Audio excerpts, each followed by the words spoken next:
Silakan aja mulai. Oke, Pak. Mohon izin ya Bapak sekalian, saya pakai masker karena berada di ruang kerja. Ada teman-teman juga, jadi wajib pakai masker.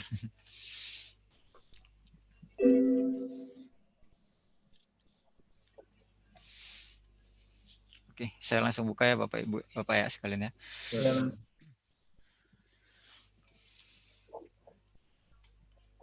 Oke. Assalamualaikum warahmatullahi wabarakatuh. Selamat sore, Waalaikumsalam. salam sejahtera. Terima kasih kami ucapkan partisipasi dari teman-teman peserta.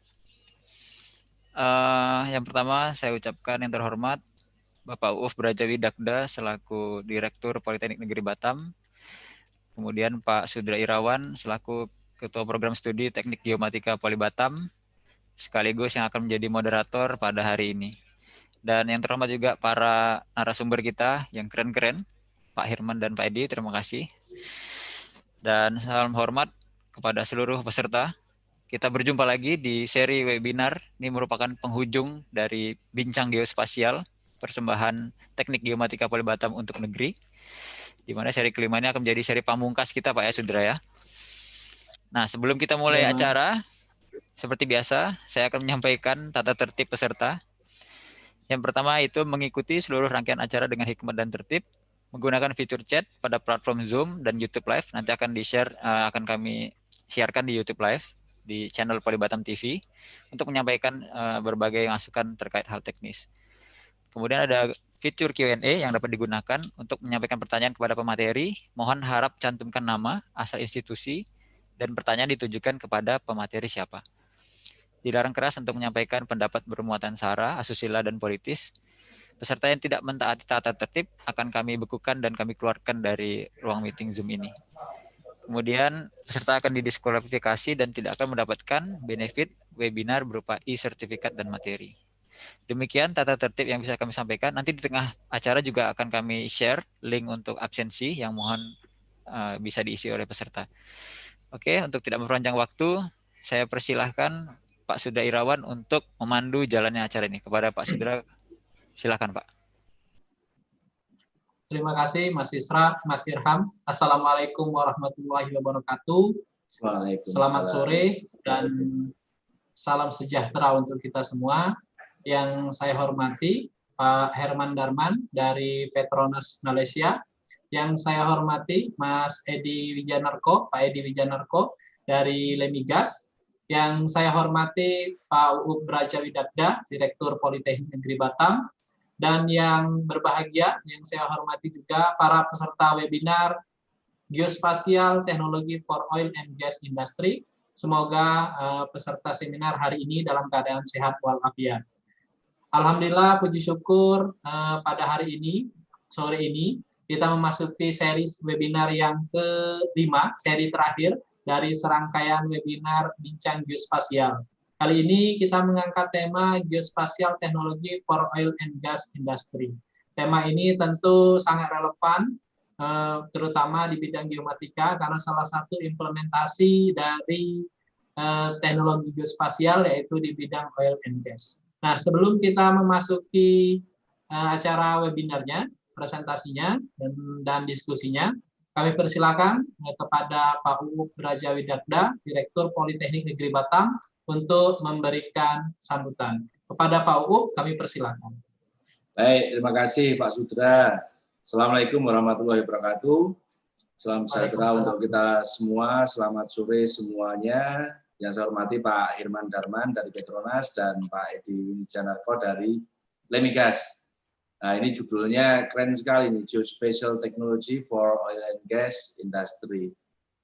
Seperti yang tadi disinggung Pak Sudra, mestinya ini sangat relevan dengan apa yang ada di Batam, meskipun sekarang lagi ekonominya agak menurun, tapi salah satu sektor yang diunggulkan di Batam itu adalah oil and gas. Memang ada banyak area industri oil and gas, tapi banyak pula area tersebut yang bisa disokong oleh bidang keilmuan geomatika. Nah, mestinya para pemirsa akan mendapatkan banyak manfaat dari Pak Hirman dan Pak Edi, terutama pengalaman dan ilmu-ilmunya. Mohon nanti selama 2 jam ke depan berkenan untuk sharing kepada para pemirsa, Pak. Ini tercatat ada 111 pemirsa, lumayan juga ini. Dan ini biasanya acara ini diselenggarakan jam 1, jam 2 siang, tapi ini diselenggarakan sore hari. Dan di seri penutup ini mestinya spesial ini. Nanti mudah-mudahan seri Pamungkas ini tidak kalah dengan seri-seri sebelumnya yang menimbulkan kesan yang baik bagi para pemirsa dan juga manfaat yang nyata. Demikian, saya persilakan untuk menikmati paparan dari para panelis. Terima kasih juga untuk seluruh panitia yang berada di belakang layar. Wabillahi taufiq wal hidayah. Wassalamualaikum warahmatullahi wabarakatuh. Waalaikumsalam warahmatullahi wabarakatuh. Terima kasih sekali lagi Pak Uub atas sambutannya. Bapak Ibu peserta webinar yang saya hormati, kita ketahui bahwa teknologi geospasial di era industri 4.0 berkembang dengan sangat pesat. Teknologi geospasial erat hubungannya dengan pengumpulan dan pengolahan data yang terkait dengan lokasi. Ketika kita berbicara tentang lokasi, maka kita akan berbicara atau erat hubungannya dengan akurasi.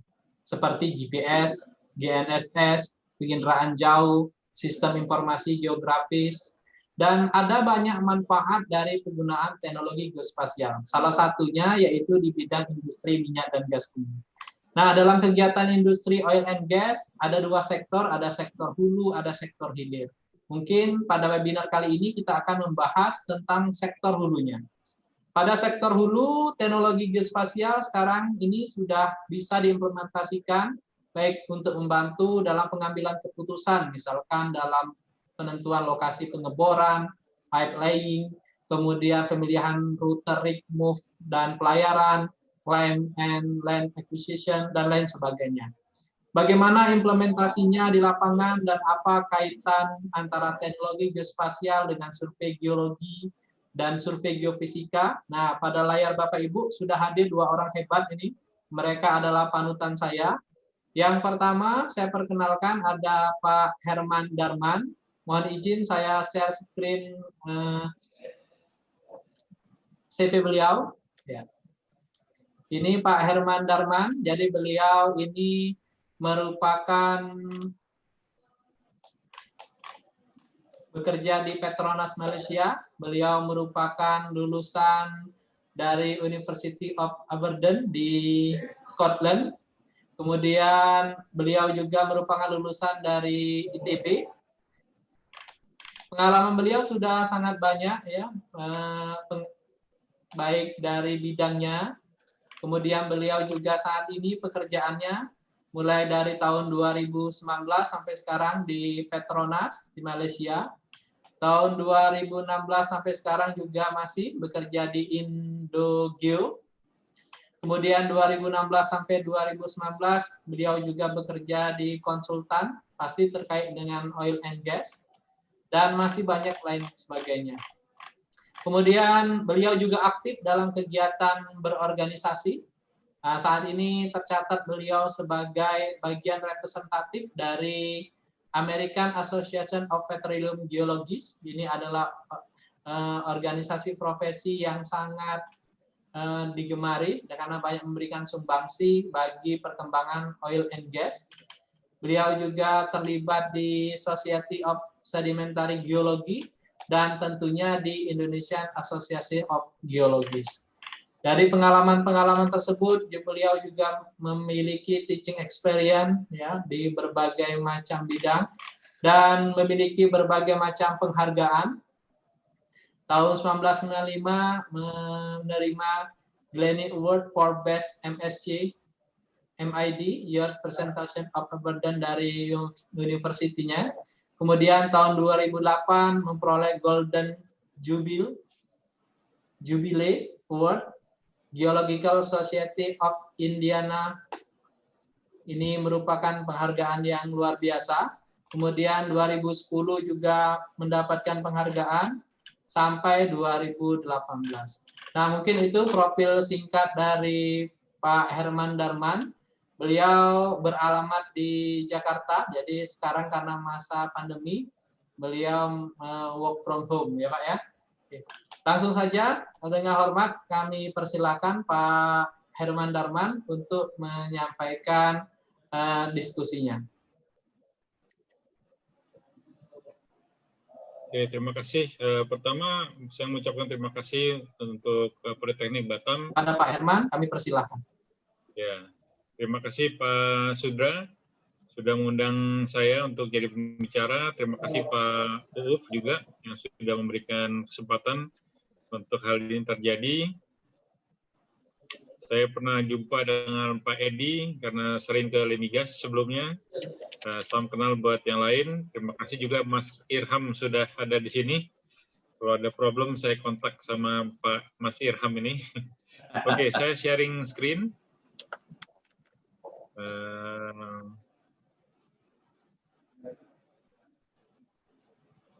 Oke, saya harap bisa kelihatan screen saya. Sudah kelihatan screen-nya? Sudah, Pak, sudah. Yap. Jadi topik yang akan saya bawakan sesuai dengan judul adalah teknologi geospasial dalam eksplorasi sumber daya migas. Jadi ya biasanya saya berikan ceramah atau sharing pengalaman itu atas nama APG, karena APG punya misi untuk menjembatani industri dengan kampus. Jadi saya pasang logo APG di sini. Dan Indogeo ini adalah social enterprise. Tujuan utamanya adalah menampung geoscientist sebelum mereka mendapatkan pekerjaan. Karena biasanya kalau selesai kuliah itu ada jeda ya. Sementara cari-cari, kirim-kirim lamaran, banyak anak-anak ini mulai bingung karena waktunya mulai kurang kegiatan lah istilahnya. Jadi kita berikan kesempatan dengan melakukan beberapa proyek di Indogeo Social Enterprise. Misinya sosial, ada untuk membantu, tapi kita banyak pakai GIS juga. Oke.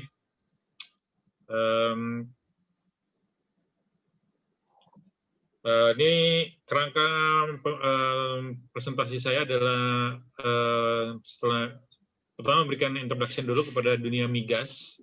Seperti tadi Pak Sudra sudah sampaikan ada upstream, downstream segala macam.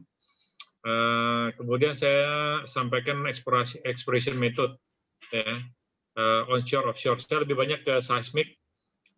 Pak Edi lebih banyak tadi ke MT dan segala macam, beliau expert di sana, saya hanya kasih gambaran global saja.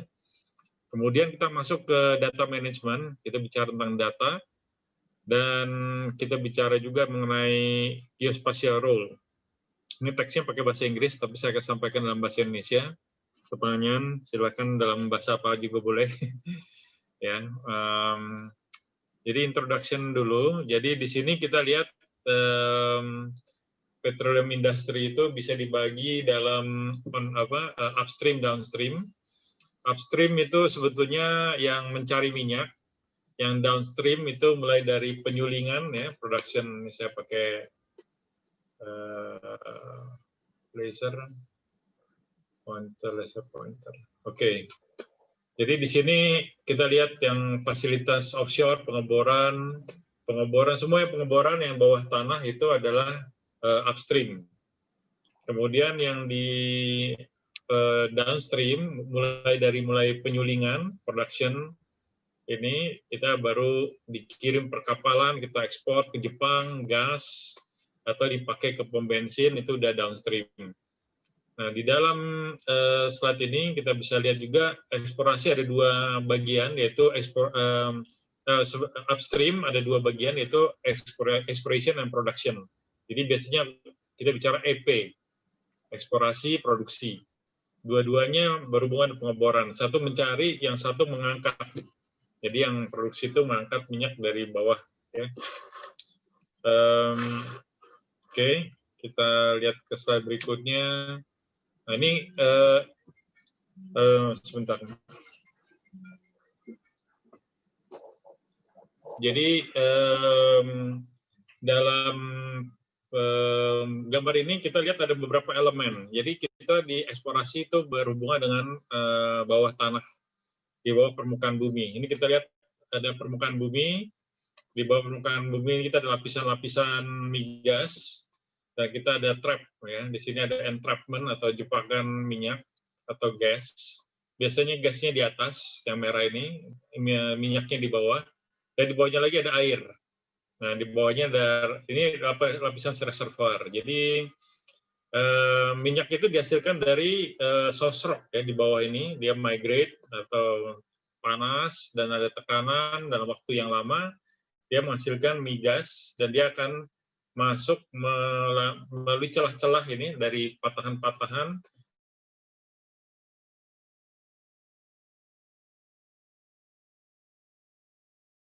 minyak. Ya. Jadi intinya ada 4. Sorry, ini internetnya agak.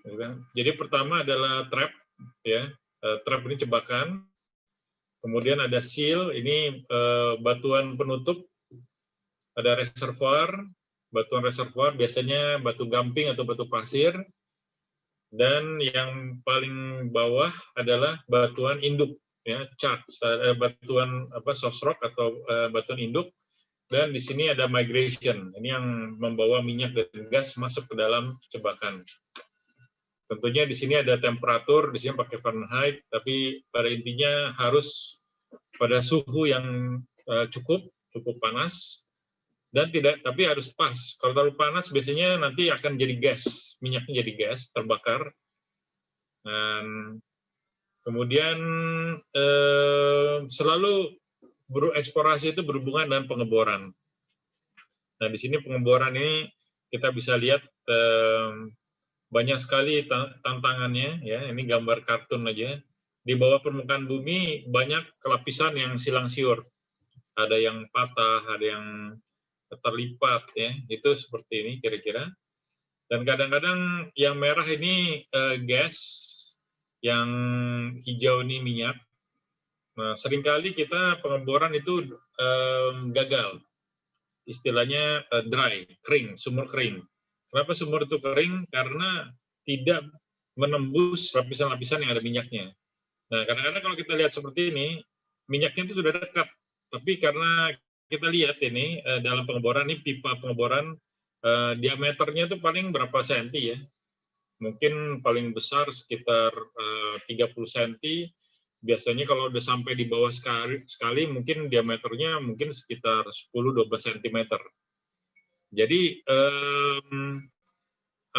angka ini sebuah titik, ya, kalau dibagi dalam peta itu hanya sebuah titik. Jadi akurasi dari lokasi sumber pengeboran ini, titik ini itu harus sangat akurat, ya, harus sesuai. Jadi kalau misalnya tidak pakai georeference yang benar, ini kita bicara tentang geospasial sekarang. Banyak orang tidak menggunakan georeference yang sama, proyeksi yang benar. Kadang-kadang kita sudah melakukan pengeboran, ini lokasinya salah. Nah, ini sering terjadi karena kita tidak melibatkan ahli-ahli geodesi, ahli-ahli geomatics. Jadi waktu pengeplotan itu lokasi itu bergeser dari apa yang direncanakan, padahal pengeboran seperti ini harganya jutaan US dollar, ya. Bawa rig yang bawa besi-besi, bawa mesin ini sampai ke tengah hutan itu dikirim pakai helikopter, dikirim pakai kapal atau ke tengah lautan, itu bukan biaya yang sedikit. Kita bicara selalu juta dolar, ya, bisa macam-macam. Kalau di onshore sudah ada kebetulan rignya sudah di lokasi, mungkin bisa lebih murah. Tapi biasanya namanya eksplorasi, kita mencari tempat yang baru, itu di lokasi yang baru juga. Nah, itu biasanya jauh dari mana-mana, ya, relatif jauh dari mana-mana.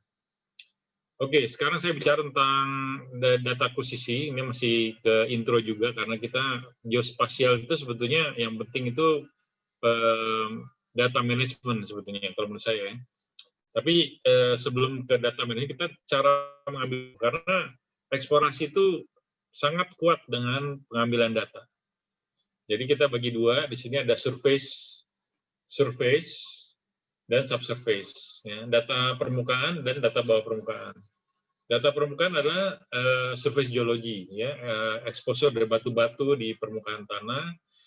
Topografi, saya rasa komunitas ini tahu semua topografi. Vegetation juga penting, ini kayak ini ada tanamannya jenis apa, yang tercover, ada yang gundul. Nah ini juga perlu.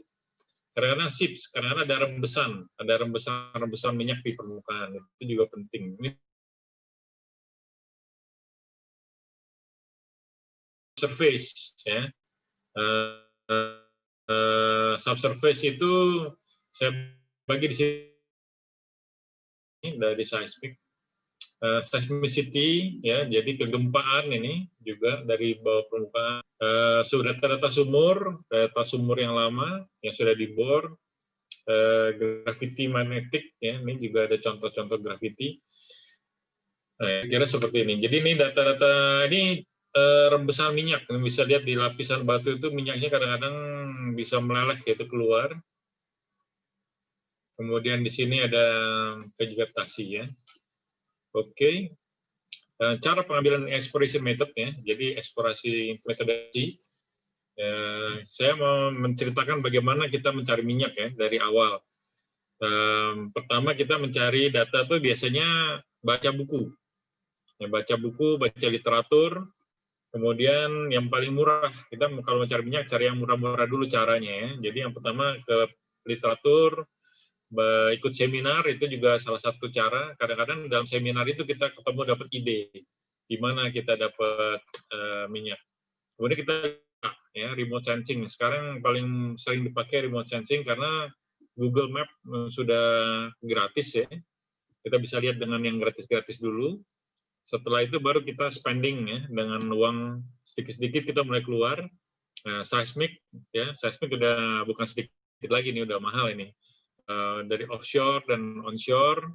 Kemudian yang paling mahal adalah drilling, pengeboran. Karena saya bilang tadi sampai jutaan dolar, bisa sampai ratusan juta dolar. Ya, kalau di offshore itu di utara Sumatera Utara tuh 80 juta dolar. Ya. Di onshore Sumatera, kalau udah ada alat-alatnya sudah ada di sana, mungkin di bawah 50 juta dolar, mungkin 20 juta dolar. Kadang-kadang untuk beberapa tempat yang sudah banyak pengeboran bisa 5 juta dolar. Ya. Tapi basically drilling ini yang paling mahal. Jadi kita jangan sampai ngebor di awal. Kita cari dulu dengan metode-metode lain yang lebih murah dan mudah. Baru kita udah yakin, seyakin-yakinnya baru kita ngebor. Itu pun sering salah. Nah ini kita biasanya ada pengeboran itu jarang sekali kita ngebor langsung berhasil. Biasanya kita ngebor 2, 3, sampai 7 sumur, banyak yang dry, baru kita dapat discovery. Ya. Kemudian kita lihat metode yang lain adalah mapping dari SIPS, rembesan minyak, dan surface geochemistry juga sebetulnya rembesan minyak juga, tapi kita pakai metode geokimia. Kadang-kadang rembesan kelihatan, jadi kita pakai mendeteksi dengan unsur-unsur geokimia. Oke, ini gambarnya seperti ini, ya. Jadi yang pertama kita lakukan adalah literatur review. Biasanya kita orang sering, kalau di geologi itu sering ada seminar. Sekarang ada IPA, ada seminar CPEX, ya. Ada kita kenapa sering datang? Kenapa mesti ikut seminar, ya? Karena di situ kita bisa dengarkan pendapat orang lain. Kita bisa tanya-tanya kepada orang yang sudah berpengalaman. Nah, dari situ kita tukar pikiran.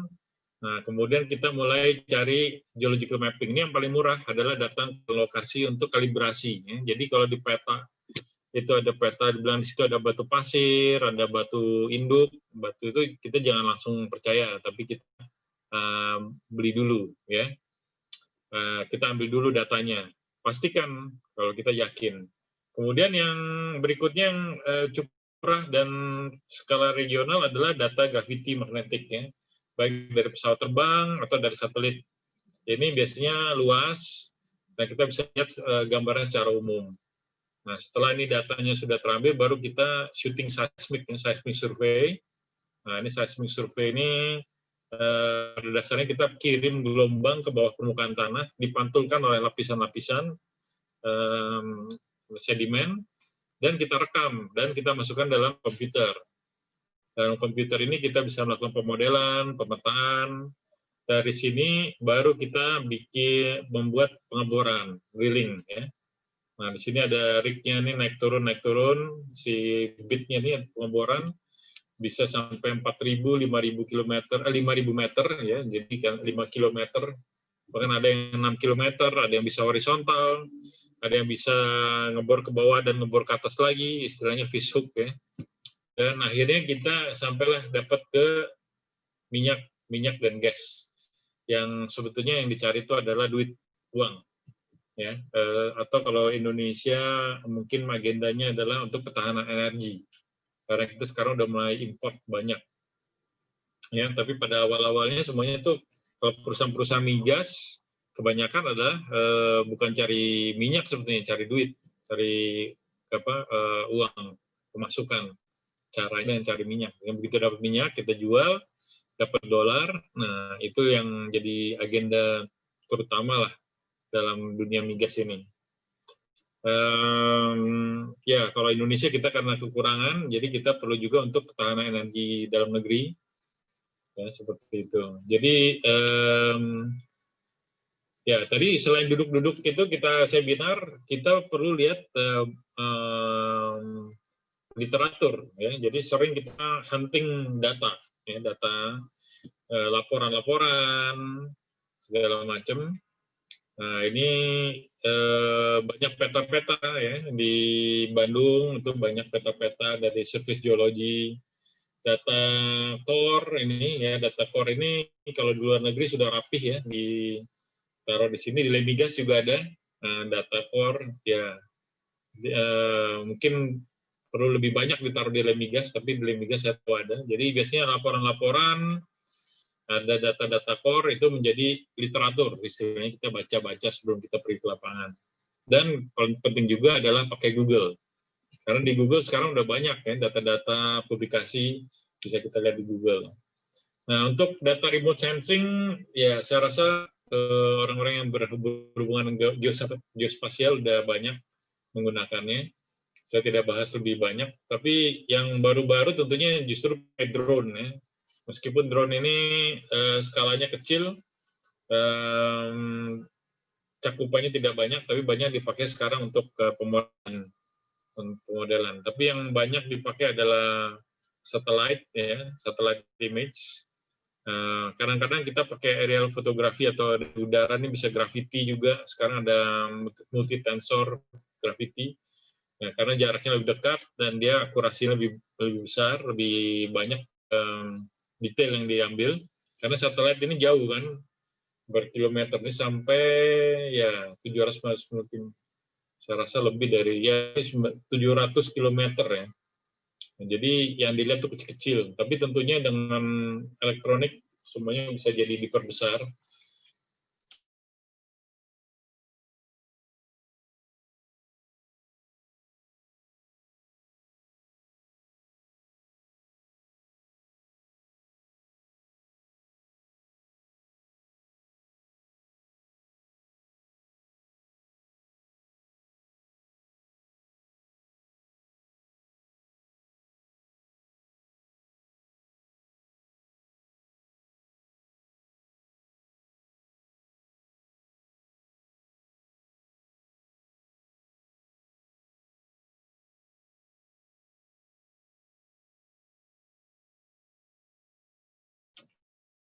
Susah.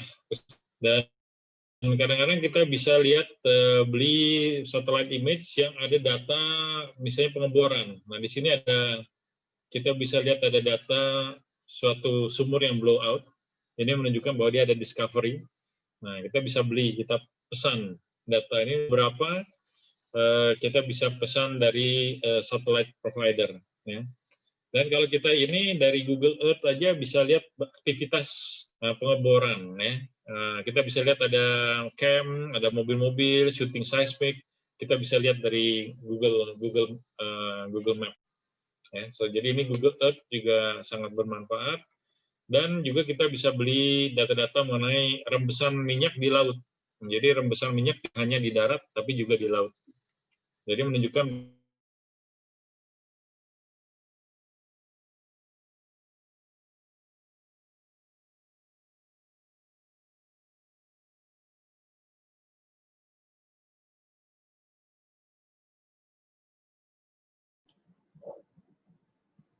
sepertinya terganggu jaringannya ya.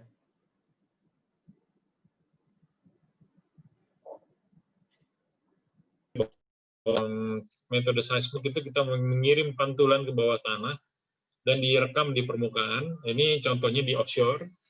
Ini kapal seperti ini, penampakan dari udaranya. Ini kapal seismik, shooting seismik. Di belakang ini ada kabel-kabel ini. Ya, di sini ada kabel. Ada namanya streamer. Di dalam kabel sini ada sensor yang merekam.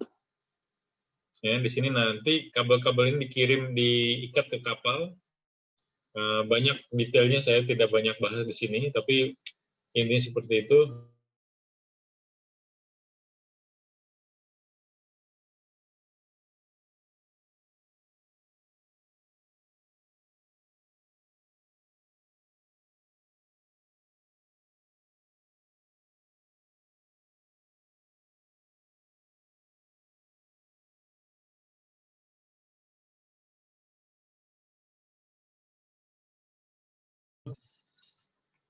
Halo? Ya, oke. Sudah jalan lagi. Sorry, tadi internetnya agak slow.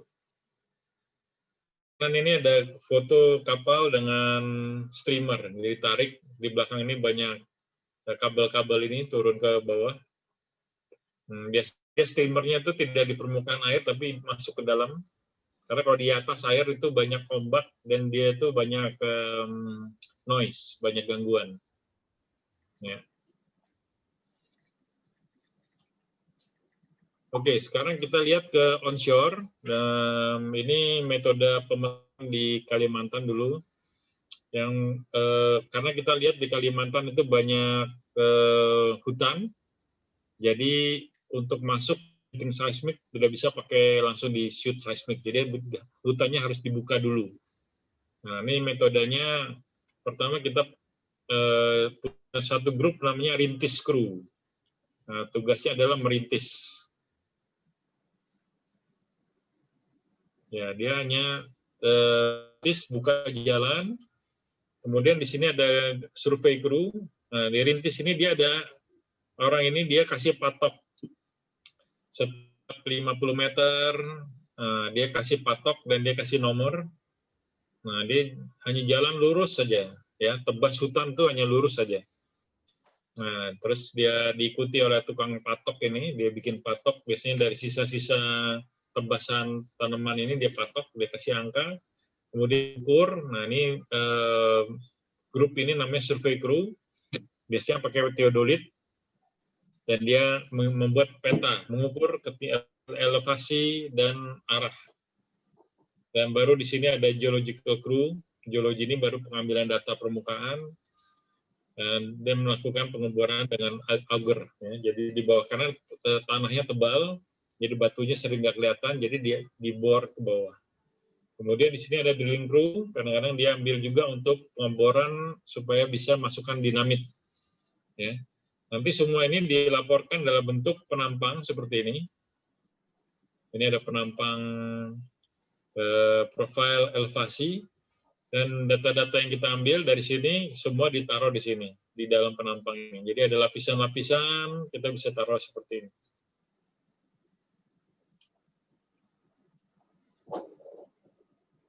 Oke.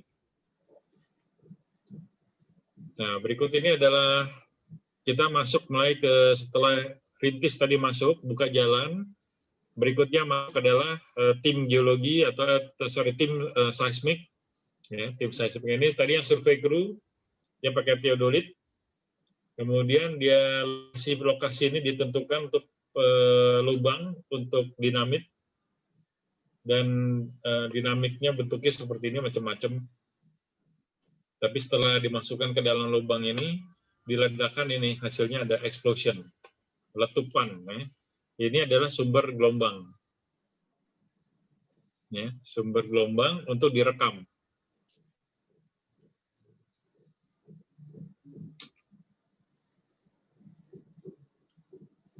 Oke, ini cara lain, sumber lain dari data ini adalah pakai vibrator. Ini bentuknya seperti truk, seperti tank. Dan dia melakukan di bawah sini ada pad. Nah, dan begitu dia lokasi ditentukan, sekali penentuan lokasi itu semuanya harus pakai geospasial, nah dia terukur, ada koordinatnya, baru dia berhenti di situ, dia rodanya diangkat, dan ini mesin yang besar ini bukan untuk menggerakkan roda, tapi untuk menggoyangkan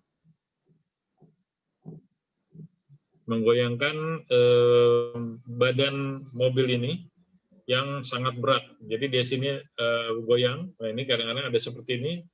Ini banyak pistonnya, ini banyak hidrolik. Nah dia menekan ini menggoyang permukaan bumi. Jadi digoyang-goyang aja sama dia nih bawahnya.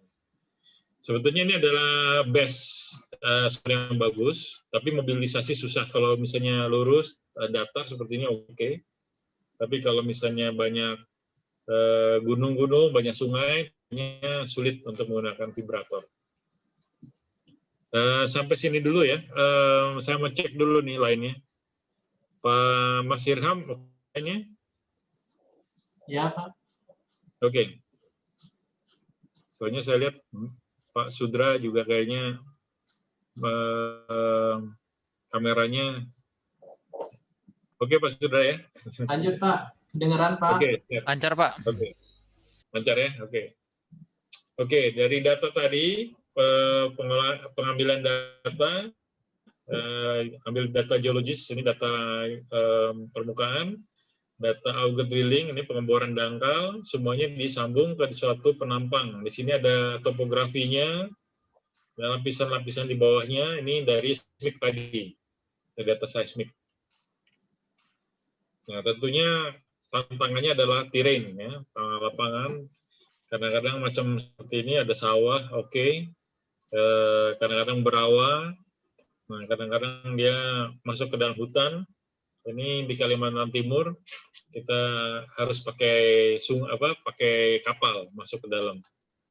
Jadi kalau meskipun begini datar tidak berarti mudah karena kadang-kadang ladang itu juga punya orang, jadi harus ada proses ganti rugi.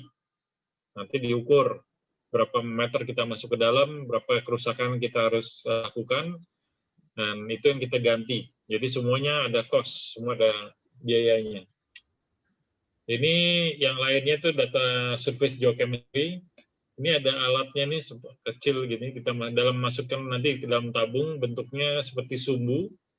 Nah, nanti di dalam masukin ke dalam lubang, kita tinggal selama sekitar 1 bulan. Setelah 1 bulan kita ambil, kita masukkan ke dalam tabung ini, nanti diproses di laboratorium. Intinya di sini diharapkan bisa menyerap molekul-molekul hidrokarbon yang datang dari bawah permukaan tanah. Jadi kalau ini sumur, nah di samping-sampingnya nih mungkin ada, ini kalau ini udah ketahuan ada sumur ya, berarti di bawahnya ada minyak. Tapi kalau nggak ada sumur, kita bisa cari rembesan yang tidak kelihatan. Dari sini kita bisa tahu kira-kira ada minyak atau tidak di bawah permukaannya. Oke, ini data integration tadi udah saya tunjukkan ya. Topografinya ini, lapisan-lapisan di bawah permukaannya seperti ini. Nah, ini data-data permukaan, batu pasir, atau ada batu gamping. Nah, jadi kita bisa lihat, kalau di data seismik nih, batuannya tidak kelihatan, kita tidak tahu jenisnya apa. Tapi karena di sini muncul ke atas, nah kita tahu ini batu pasir, yang ini batu lempung, di sini ada batu gamping, nih mungkin ada gamping di sini, gitu. Jadi bisa diikat data bawah permukaan, bisa diikat dengan data permukaan tanah. Oke, kita masuk ke drilling. Ya, drilling kita sering pasti yang kelihatan adalah menara ini karena dia akan menaruh pipa pengeboran masuk ke drill floor di sini. Ini ada roda gigi dan segala macam. Ini ada traveling block kalau motornya di atas. Kompleks seperti ini, dia akan masuk ke bawah. Di bawahnya ada bit, drilling bit. Nah, dia akan membuat lubang dari lubang ini, dari bawah permukaan ini lewat mat, ya, disirkulasi, dibawa ke permukaan. Nanti di tempat kuning ini diseleksi dari batu-batunya, itu kita tahu jenis-jenis batu di bawah ini. Kayak gitu ya. Ini drilling bit-nya yang akan masuk. Ini salah nih, mesti drilling bit-nya yang di bawah permukaan. Ini traveling block, ini ada mesinnya di atas, ini model baru. Kalau model lama, mesinnya di bawah, yang model baru, mesinnya di atas. Nah, ini aktivitas di atas pengeboran. Ya, di sini yang berhubungan roda gigi, seperti ini. Ya. Dan di sini lab, di sini biasanya ada kayak kontainer-kontainer gitu, di dalamnya ada mikroskop. Di sini kita geologis banyak bekerja untuk mengumpulkan data. Lihat batu dari pengeboran itu isinya apa aja. Ini offshore, ya sekarang semakin hari semakin dalam, teknologinya makin bagus. Tahun 1970 mulai kita bisa bekerja offshore. Jadi banyak sumur atau lapangan minyak ditemukan setelah 1970 karena ada teknologi offshore. Kemudian laut dalam kita bisa lihat kalau laut dalam itu pakai kapal, udah nggak bisa lagi bikin platform seperti ini. Konstruksi baja ini terlalu banyak kalau sampai 1.000-1.500 meter ya. Itu terlalu banyak besi yang diperlukan. Jadi dibuat kapalnya kapal, jadi terapung. Nah, ini kita banyak teknologi pakai juga ini ROV. Jadi kayak robot ya, kayak kapal selam pakai robot, ini ada tangannya. Dia bisa bergerak kiri, bergerak kanan, selalu dia ada koordinat, ada GPS-nya, jadi tahu dia kemana. Karena alat ini tentunya sangat mahal. Jadi kalau hilang harus dicari. Jadi perlu SAR. Ya, ini drilling rig ini yang onshore, yang paling tradisional. Ini rig yang offshore, ini foto-fotonya. Semakin kalau di sini pakai jack up, ya, jadi batu masih bawahnya masih ada menara. Kalau dia mau bergeser, si yang merah biru ini sebetulnya pelampung, jadi kayak kapal. Jadi kalau dia mau pindah, si jack up-nya ke atas atau ininya pelampungnya turun ke bawah, nanti baru pindah secara terapung. Nah, kalau yang di sini semuanya semi-submersible, semi-sub ya, istilahnya. Sebagian di bawah laut. Yang kelihatan di sini pipa-pipa aja, tapi di bawahnya itu ada kayak pelampungnya juga untuk menjaga stabilan supaya dia terapung. Yang ini drill ship. Nah, ini benar-benar kapal, tapi tengah-tengahnya ada menara pengeboran. Nah, ini saya mau risiko dalam perminyakan. Jadi ini juga banyak kecelakaan ya karena kalau onshore tentunya jalan longsor, banyak gangguan dari penduduk setempat ya. Kalau offshore dia banyak bisa potensi blowout atau transport, ini helikopter bisa jatuh ya, sering juga terjadi. Nah, jadi ini harga minyak tuh kadang-kadang sangat mahal karena ya berhubungan dengan nyawa orang juga itu. Jadi semuanya harus sebuah safety. Nah, dalam dunia geospasial ini akurasi adalah hal yang penting karena salah data, salah lokasi itu bisa berbahaya menimbulkan fatality. Nah, sekarang kita masuk lebih ke spasial. Tadi tentang metode eksplorasinya. Kalau GIS ini Geographic Information System, biasanya penting adalah kita mengoverlay banyak data dalam satu georeference tertentu. Mohon cek timing sampai jam berapa ya ini?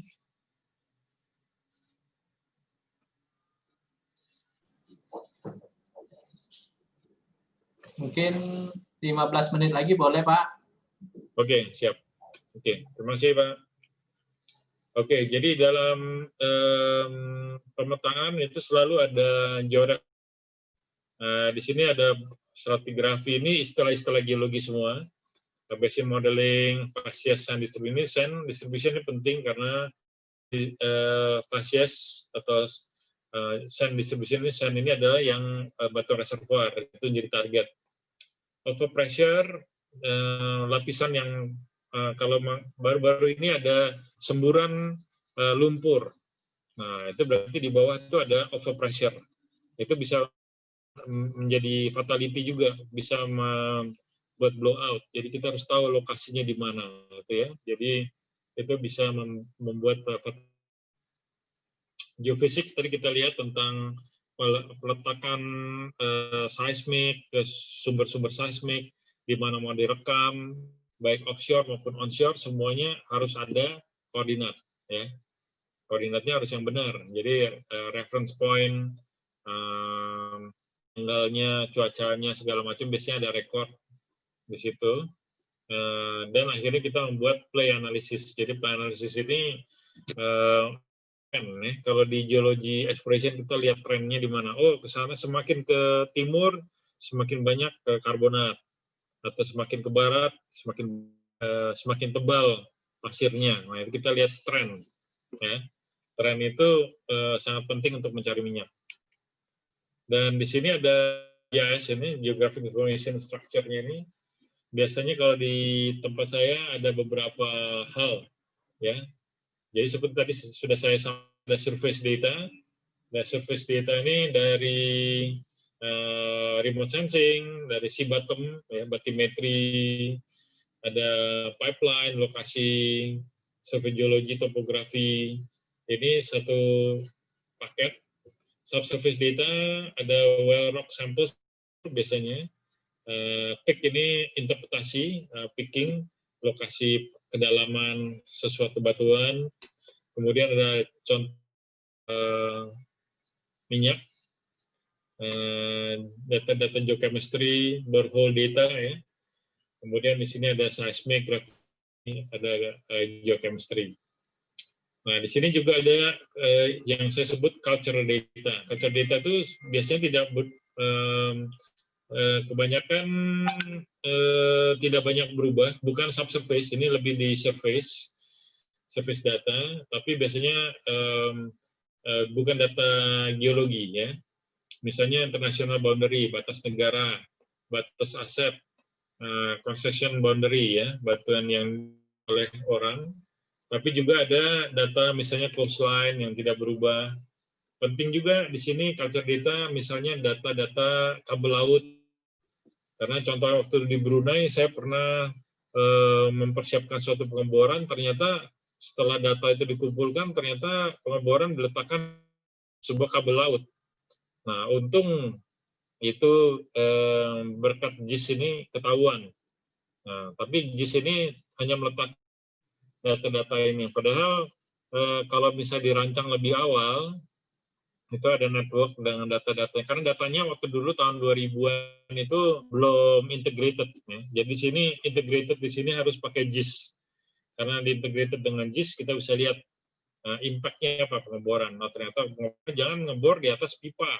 Nah, kadang-kadang pipanya punya orang lain, pengeborannya punya orang lain, tidak ada komunikasi.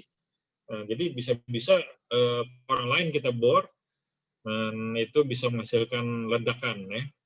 Nah, kemudian di sini ada portfolio, ya. Jadi ada report, ada ini berhubungan dengan angka-angka reserve, lokasi field, ya, lapangan minyak, prospek, itu semuanya ada satu portfolio. Ini dibuat biasanya berdasarkan data surface geologic data dan subsurface data. Baru dari migas ini kita bisa lihat lokasi-lokasi yang ada prospek dan di mana. Nah, ini semuanya bisa diintegrate dengan GIS, dengan geospasial. Ini ilustrasi aja. Ini seluruh Kalimantan, ini Brunei, Malaysia di sini. Ini Kalimantan ini. Kebetulan saya kerja di Brunei dulu 7 tahun. Di sini kita bisa lihat data permukaan geologi. Nah, terus ini kita fokus data bathymetry dan elevasi. Ini ada deltanya di sini. Kemudian kita, oke. Nah, terus kita bisa letakkan data-data struktur bawah permukaan, data-data konsesi. Dari sini kita bisa tahu kira-kira volumenya berapa, ya. Volume dari cadangan minyak yang kita lihat. Jadi ini minyak dan gasnya biasanya kita kasih warna merah dan hijau. Yang merahnya itu biasanya gas, yang greennya itu biasanya minyak. Yang orange ini condensate. Nah, ini contoh-contohnya, ini peta-petanya. Kalau kita buat banyak detail-detail. Ya, data-data ini begitu sampai di peta dalam satu komputer, kita mudah untuk meng-QC-nya. Khususnya udah sekarang dunia elektronik, ya. Dan karena semuanya sudah dalam bentuk JIS, kita bisa QC, cross-check, layer-layer. Ini contohnya seismic dengan well data, integration, Yang garis-garis ini seismik 2D, 2 dimensi. Yang kotak-kotak ini adalah seismik 3 dimensi. Yang titik-titik ini adalah lokasi dari sumur. Dan ini access to report ya. Jadi di sini kita bisa, kalau ada lapangan-lapangan minyak ini, kalau kita klik ini kan belian digital, kita bisa panggil reportnya. Ya. Kalau kita klik di sini nanti keluar PowerPoint-nya, keluar PDF-nya. Jadi tidak perlu susah-susah lagi ke perpustakaan. Ini digital. Nah, ini aplikasinya tentunya untuk melihat cadangan-cadangan. Kita mana yang mau di-board dulu, portfolio, ya kan? Nah, jadi mana yang besar, mana yang kecil, mana yang gas, mana yang oil. Nah, ini kita bisa lihat dari penyebaran, lokasinya, mana yang jauh dari pantai, mana yang dekat dari pantai, mana yang punya kita, mana punya, semuanya bisa lihat di peta. Nah, ini drilling campaign, juga semuanya, karena drilling tadi saya bilang, ya, bisa sampai ratusan juta, jadi bahkan titik-titik di mana dia akan meletakkan si platform, ya, platform ini lepas pantai, semuanya harus ada data geospasialnya, dan biasanya kita cek dulu si di bawah tanahnya seperti apa. Takutnya nanti ada amblasan, ya. Jadi kalau amblas itu nanti platformnya bisa miring. Nah itu lagi harganya tinggi lagi, reparasinya lebih susah lagi. Lalu dicek dengan kekuatan tanah. Jadi biasanya masuk itu geologi teknik. Oke, ini opportunity mapping kalau eksplorasi. Biasanya kita tidak hanya geologi ya. Kalau di dalam petroleum geologi atau petroleum exploration, petroleum itu sebetulnya science. Dia data-data di bawah permukaan. Tapi exploration, petroleum itu science, exploration itu sebetulnya komersial. Jadi eksplorasi itu mencari migas yang bisa jadi duit, yang bisa dijual, yang bisa di convert ya, menjadi dolar, itu intinya. Nah, jadi ada faktor ekonomi, ada faktor teknologi. Yang tadi sebelumnya kita hanya di onshore, sekarang bisa ke offshore. Yang dulu pengeboran lautnya dangkal-dangkal, sekarang semakin laut semakin dalam, karena bisa lebih ekonomis. Ya. Di sini peran geospasial, GIS integrator ya, bisa menghubungkan dari ekonomi, geologi, teknologi, dan ini akan membantu.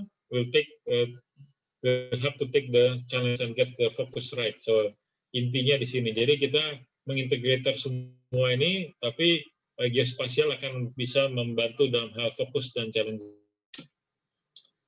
Aplikasi sampel ini di Nordsea dengan metode GIS ini kita bisa lihat sumur-sumurnya udah banyak sekali di Nordsea di Eropa. Ini Inggris, Scotland.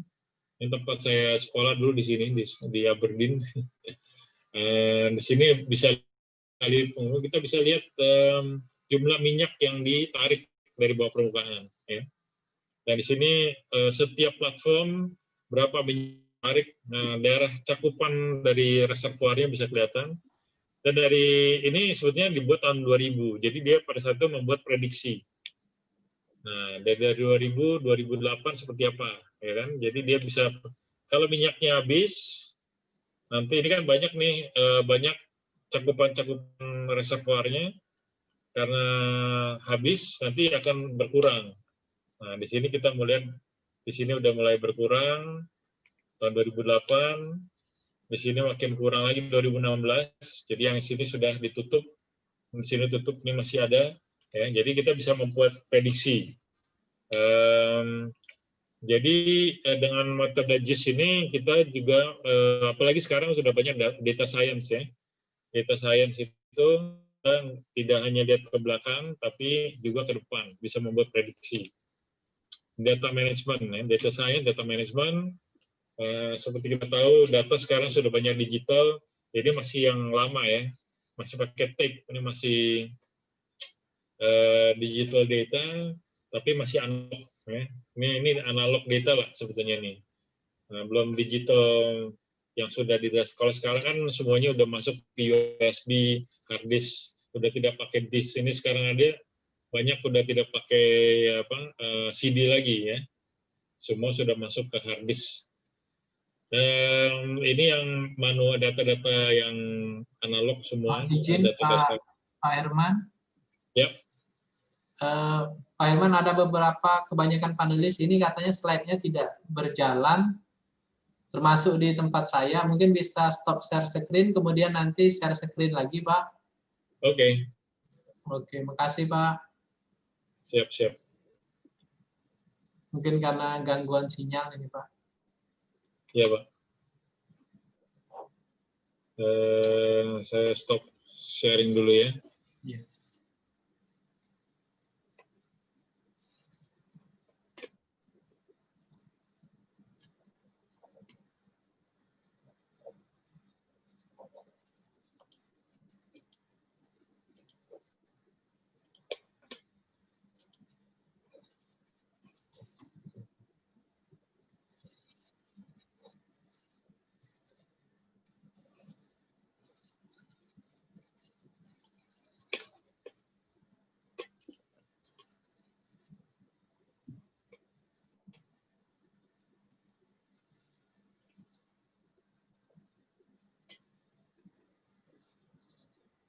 Sekarang yang kelihatan apa? Sekarang kelihatan slide-nya, Pak? Kalau dengan saya masih GIS struktur. Oh, oke. Kalau di Mas Edi?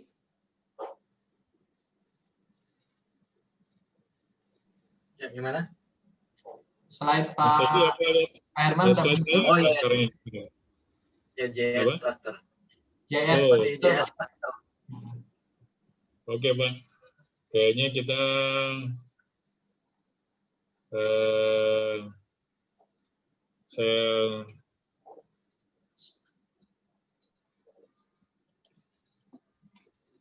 saya keluar dulu ya.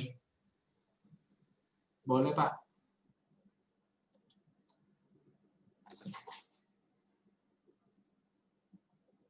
Mohon izin saya lanjut ke Pak Edi dulu, Pak. Nanti setelah itu bisa nyambung lagi yang terkait tadi ya, Pak.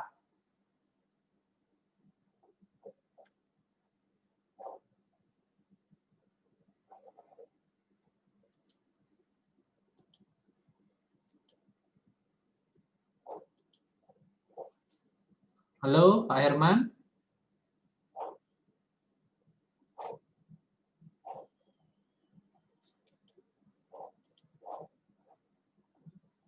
Mas Edi, masih di sana?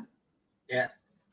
Mungkin selanjutnya, ya, saya perkenalkan Mas Edi dulu. Jadi kita masuk karena ada gangguan sinyal. Mohon maaf sebelumnya kepada para peserta karena Pak Herman Dharma ada gangguan sinyal. Maka kita lanjutkan dulu ke pemateri yang kedua. Pemateri yang kedua ada Mas Edi, Pak Edi Wijanarko. Nah, ini adalah profil beliau. Jadi Pak Edi Wijanarko saat ini bekerja di Lemigas, tepatnya di kelompok pengkajian sumber daya hidrokarbon KP3 Eksplorasi di Jakarta Selatan. Ini fotonya saya dikasih 3 ini dengan berbagai macam, kayaknya dari generasi ke generasi. Ini waktu kuliah, mungkin ini saat S2 dan ini mungkin sudah saat kerja ya Mas Edi. Beliau mempunyai hobi membaca, sepak bola, dan main PS ini. Wah, luar biasa ini, terutama main PS-nya. PS berapa ini sekarang?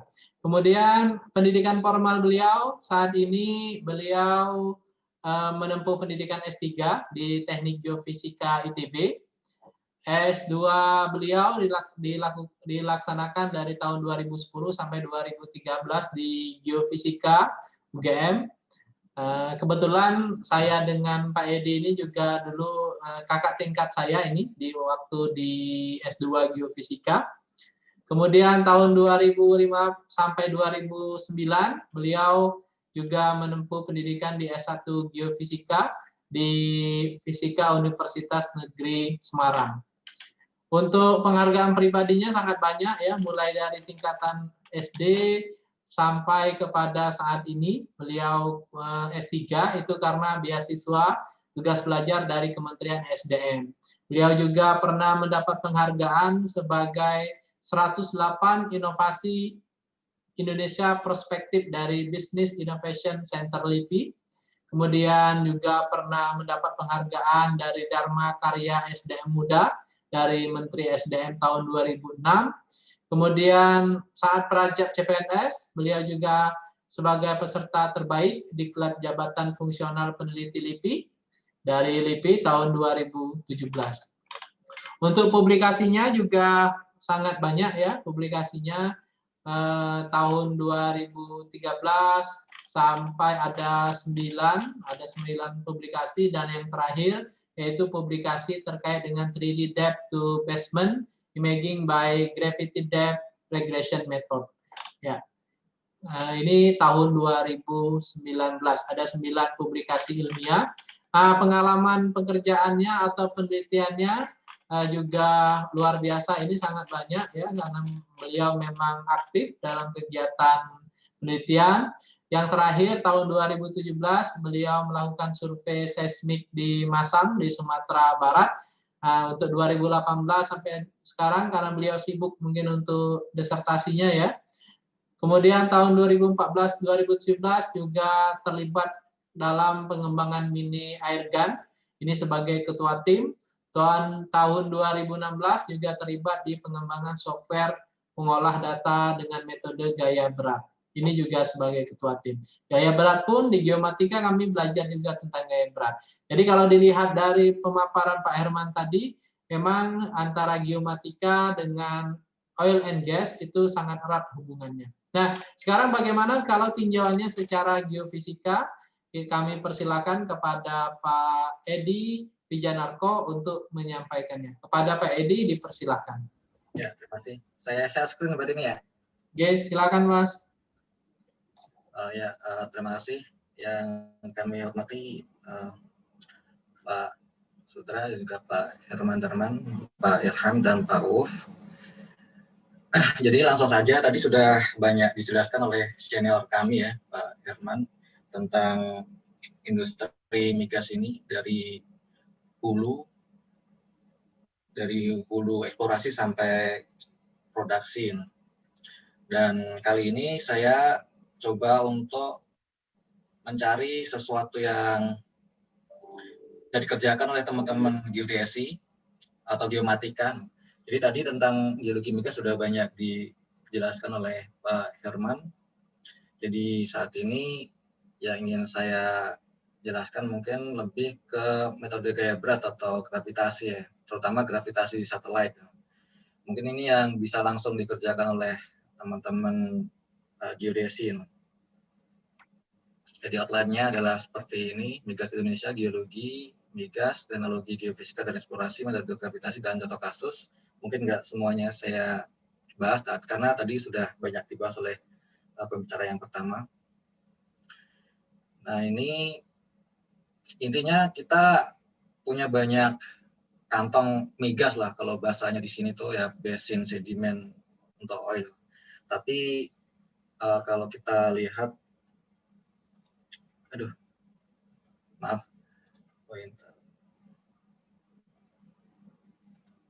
nah kalau lihat di sini, kalau ini nggak ada eksplorasi, maka suatu saat nanti akan habis lah minyak Indonesia. Nah, tapi di sebagian besar di kawasan timur Indonesia, nah sekitar sini tuh sangat jarang sekali eksplorasi secara masif.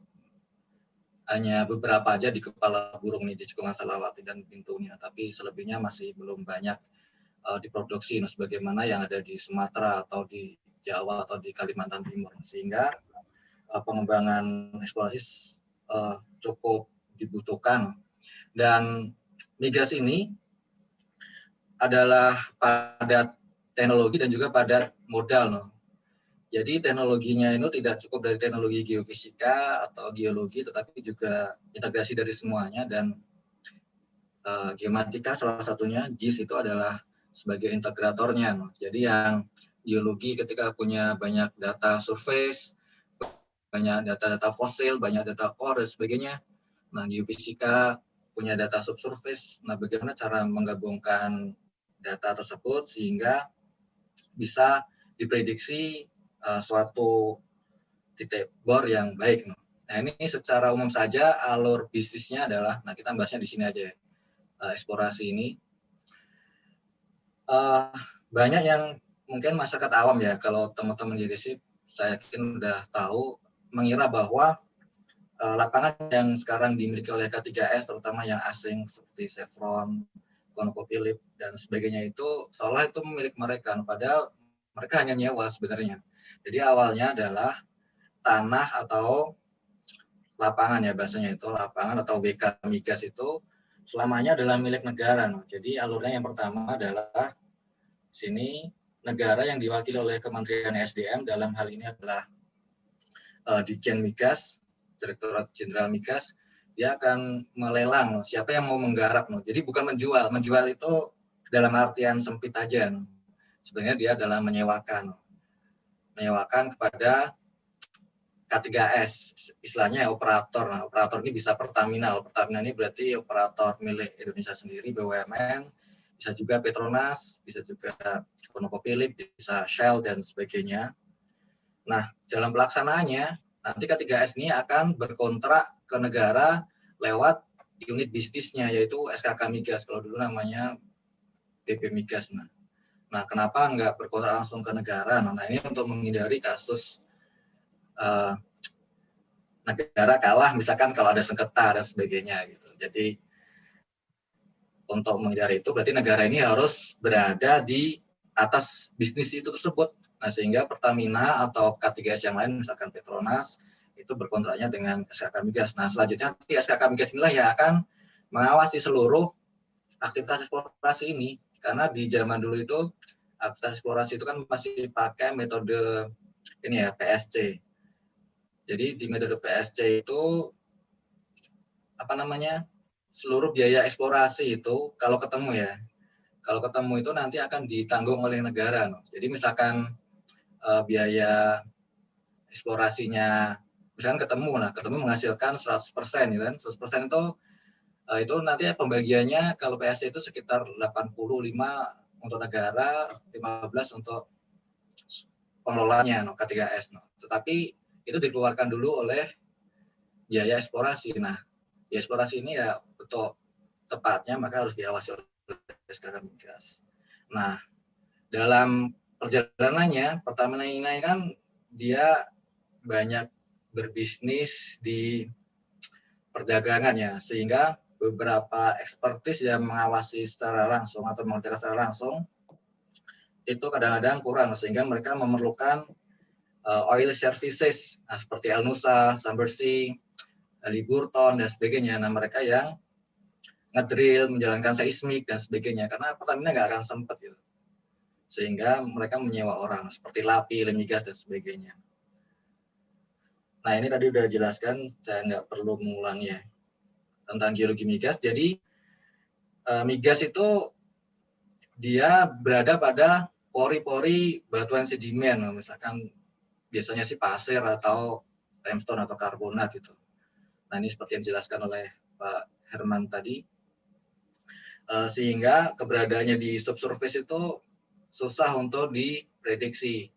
Oleh karena itu, akurasi, seperti yang dijelaskan di awal tadi, adalah sesuatu yang sangat penting, dan inti dari eksplorasi ini adalah untuk meminimalkan risiko. Sehingga ketika kita mendrill, itu dia berada pada suatu reservoir yang tepat, misalkan di puncaknya anticline atau di remnya. Nah, ini saya membahas hanya di satu metode saja dari banyak metode yang diterapkan di eksplorasi migas, dan sebagaimana yang telah dibahas di pembicara pertama tadi. Jadi banyak sekali metode geofisika aja, ini banyak segini, ada metode geologi, ada metode geokimia, dan metode yang lainnya. Nah, di antara metode ini mungkin terlalu singkat kalau kita kita bahas pada pertemuan kali ini, sehingga karena kita membahasnya di geospasial atau geodesi, maka yang akan kita bahas mungkin yang banyak persinggungan tentang gravitasi atau gaya berat. Walaupun masih banyak metode yang lain, tapi mungkin ini yang bisa langsung nanti kita praktekkan. Nah, jadi metode tadi itu bisa dilaksanakan di ground, di laut, atau di satelit. Nah, yang kita bahas nanti yang bagian satelit ini. Karena datanya bisa diakses secara gratis dan mengcover hampir seluruh dunia, sehingga kita bisa berlatih untuk itu. Nah, ini tadi sudah dibahas ya. Nah, ini metode seismik tadi juga sudah dibahas. Saya skip aja. Nah, ini metode, ini airgun ya, ini yang kita buat di Lemigas waktu itu. Jadi semangatnya dulu adalah karena beberapa area padat penduduk itu susah untuk dinamit masuk ataupun fibrosis, maka kita cari cara untuk mengakalinya supaya eksplorasi seismik itu bisa tetap dilakukan di tempat-tempat yang hidrokarbonnya itu sudah terbukti tetapi susah untuk eksplorasi lanjutan, untuk pengembangan, untuk appraisal atau untuk development seperti di Tambun dan sebagainya, sehingga butuh sumber lain, sumber selain dinamit dan fibrosis yang itu tidak diproses oleh warga. Nah, salah satunya yang kita kembangkan waktu itu adalah airgun ini. Nah, oke, sebelum ke gravity, ini metode juga yang banyak dilakukan oleh teman-teman geofisika untuk eksplorasi hidrokarbon, itu magnetotelurik. Jadi magnetotelurik itu dia mensensingnya langsung di surface, langsung di surface. Jadi apa yang kita dapatkan nanti sinyal seperti ini, sinyal listrik dan sinyal magnetik. Nah, gabungan dari sinyal listrik dan magnetik inilah dinamakan dengan magnetotelurik. Tapi ini kayaknya terlalu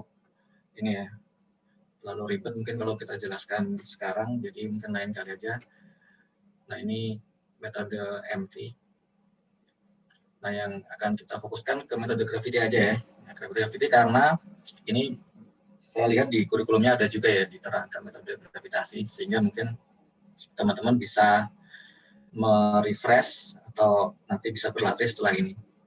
Jadi intinya adalah metode gravitasi ini kita ingin mendeteksi struktur batuan yang memiliki variasi secara lateral. Jadi kalau dia batuannya itu, misalkan sini ada batuan, nah sini batuan ini kan beda ini ya. Ini beda, nah, misalkan ini limestone, ini shale gitu. Nah ini kalau lapisan layar cake ya ini nyebutnya teman-teman biasanya, ini nggak akan terdeteksi di gravitasi, dia cuman flat ini aja, respon gravitasinya. Nah sehingga metode ini akan efektif jika ada variasi lateral, sehingga misalkan di sini, nah di sini misalkan ada intrusi dike misalkan kan, nah ini nanti akan membentuk suatu respon gravitasi yang bentuknya cembung seperti ini ya. Nah ini pelajaran SMA dulu ya. Ini saya kasih vektor lah ya, biar tidak disalahkan guru fisikanya.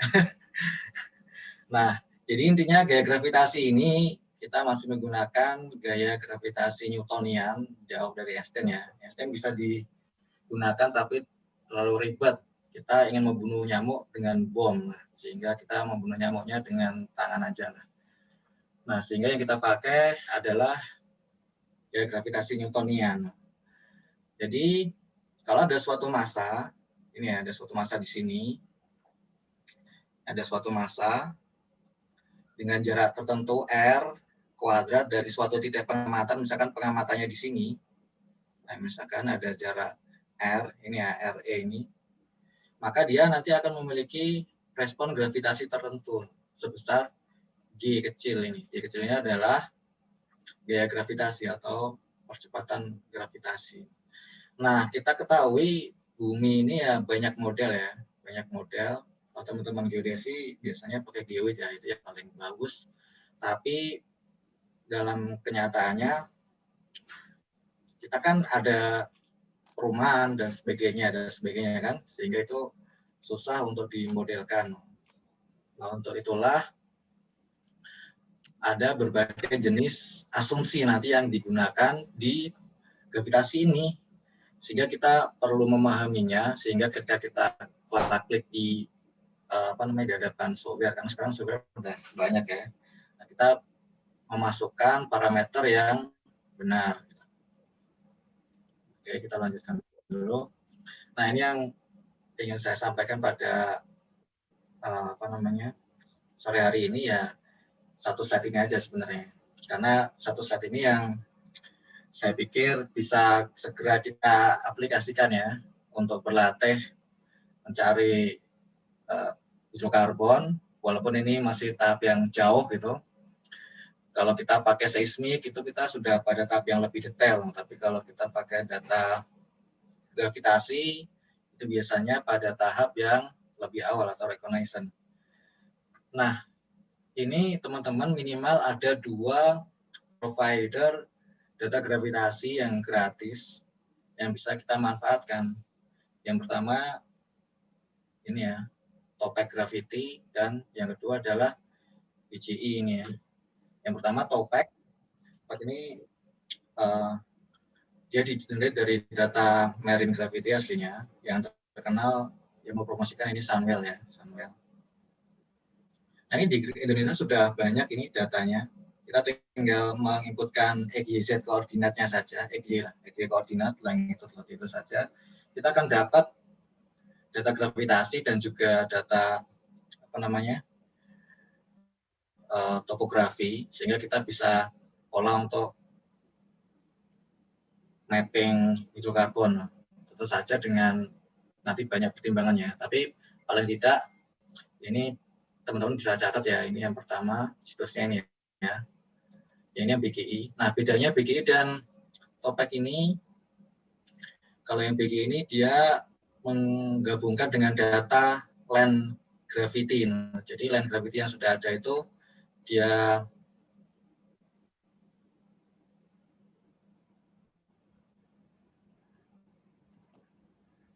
gimana? Slide-nya enggak ini, Saudara? Yang sekarang satelit geodesi, Pak. Topek Oh ya, udah benar. Iya, iya. Ya, ini inti slide saya di sini nih. Jadi perbedaan yang BGI dengan Topek ini, yang data BGI ini dia dalam memodelkan itu kalau istilahnya kita biasanya forward modeling ya. Forward modeling itu dia menggunakan data ini nih, data land gravity, land gravity, marine shearborne dan sebagainya, yang nanti akan direfleksikan ke model ini, EGM 2008, yang ini merupakan model awalnya. Nah, dia selanjutnya menggunakan data dari satelit altimeter. Satelit altimeter itu dia pakai untuk mengenerate data SRTM ya, data SRTM atau data topografi. Nah, cuma kalau bedanya yang di sini, ini kan ketelitiannya ini ya 30 arc second ya, ini yang 15 arc second. Kalau yang di sini itu ada yang sampai 7,5 dari penulisnya. Itu penulisnya Christian Hertz. Ya 7,5 arc second, jadi sekitar 200-300 ya, sekitar 200-an meter. Jadi sangat bagus spatial grid-nya, sehingga nanti teman-teman bisa berlatih ini antara data gravitasi yang dari Topek atau data yang dari BGI ini. Nah, bagaimana caranya? Nah, ini mungkin sebelum ke situ ini dulu ya, kita ke akurasi lagi ya. Kita bicara tentang akurasi dan resolusi. Nah, kenapa kita bicara tentang akurasi dan resolusi? Tentu saja karena apa yang kita cari reservoirnya itu memiliki ketebalan tertentu, dimensi tertentu, dan metode kita juga memiliki detectable tertentu juga, no? Sehingga kita perlu paham, misalkan seismik tadi, kalau sinyalnya bagus itu bisa 25 meter. Nah, 25 meter itu kan body sand yang sangat besar itu kan. Sehingga kalau ada perselingan sand, shell, dan sebagainya, nggak akan terdeteksi dengan baik. Nah, apalagi gravitasi. Nah, gravitasi ini lebih lemah lagi resolusinya, atau resolusinya tidak sebaik seismik. Sehingga yang kita hasilkan dari gravity ini berarti pada skala yang lebih besar, atau skala basin. Nah, ini perjalanan gravitasi satelit ya, dari tahun 1985 sampai sekarang, dari resolusi yang ribuan sampai sekarang pada resolusi yang lebih bagus, sekitar 200 atau minimal ada yang 1,8 km. Nah, ini kalau sinyal gravitasi nanti kalau kita tampilkan ke dalam suatu band frekuensi seperti ini ya. Ya, apa namanya, kayak gerigi lah, mirip seperti sinyal ini ya, sinyal seismologi maksud saya. Jadi yang deep source nanti dia berkaitan dengan yang frekuensi rendah dan sebagainya. Kalau yang noise biasanya dia frekuensi yang paling tinggi.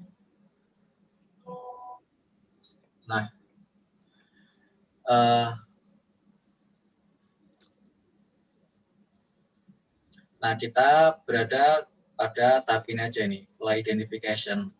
Karena data yang akan kita gunakan itu adalah data satellite. Tapi kalau misalkan teman-teman ingin lebih detail tentang itu bisa juga dengan data gravitasi, tetapi tentu saja dengan akurasi yang berbeda. Nah, akurasinya segini nih, sekitar 0,1 miligal. Nah, ini biasanya dia dipakai untuk pemantauan aktivitas peleburan di satu tempat yang sama. Nah, jadi laju produksi lah istilahnya. Laju produksi tahun sekarang berapa, nanti tahun berikutnya berapa. Nah, ini bisa dipantau dengan metode gravitasi ini juga. Nah, ini cukup harus pakai alat lah ini. Pakai alat namanya gravimeter. Tapi kalau yang saya terangkan di awal tadi, kita berada di sekitar sini. Jadi, kita memiliki range akurasi sekitar 1 sampai 5 miligal.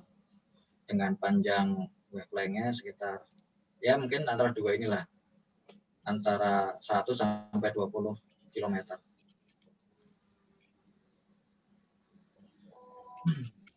Nah, ini sekilas saja, mungkin ada yang sudah dapat teori ini, ada yang belum.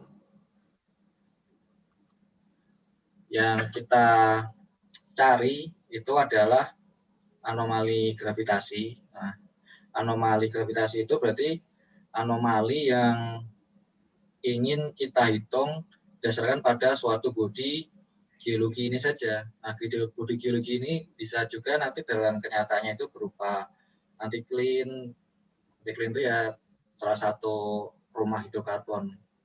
Bisa juga dike, industri dike, atau bodi yang lainnya. Nah, untuk itu kita perlu menghilangkan efek-efek yang di luar efek bodi ini.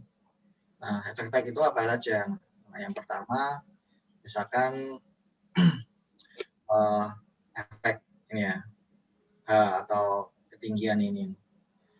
Nah, jadi gravitasi kita itu kan kita ukur di sini ya, di suatu titik gitu. Suatu titik di suatu topografi tertentu, X, Y, Z gitu kan. Nah, tapi ketika kita menghitung gravitasi model atau teoritis, yang kita hitung yang pertama itu ini ya, GT atau GT normal, itu adalah model ellipsoid. Jadi yang di awal dia ya seperti inilah misalkan, ellipsoid yang sempurna. Nah, ini ellipsoid sempurna. Padahal kenyataannya kan enggak gitu. Padahal kenyataan bumi kita kan berundulasi seperti ini.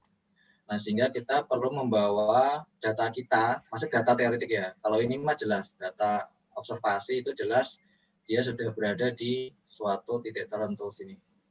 Sehingga kalau kita ingin mencari sesuatu yang kita bandingkan itu kan harus sama kan parameternya. Delta G ini berarti harus sama-sama di sini. Nggak mungkin kita membandingkan di sini dengan yang di sini. Sehingga yang di sini perlu kita angkat ke atas.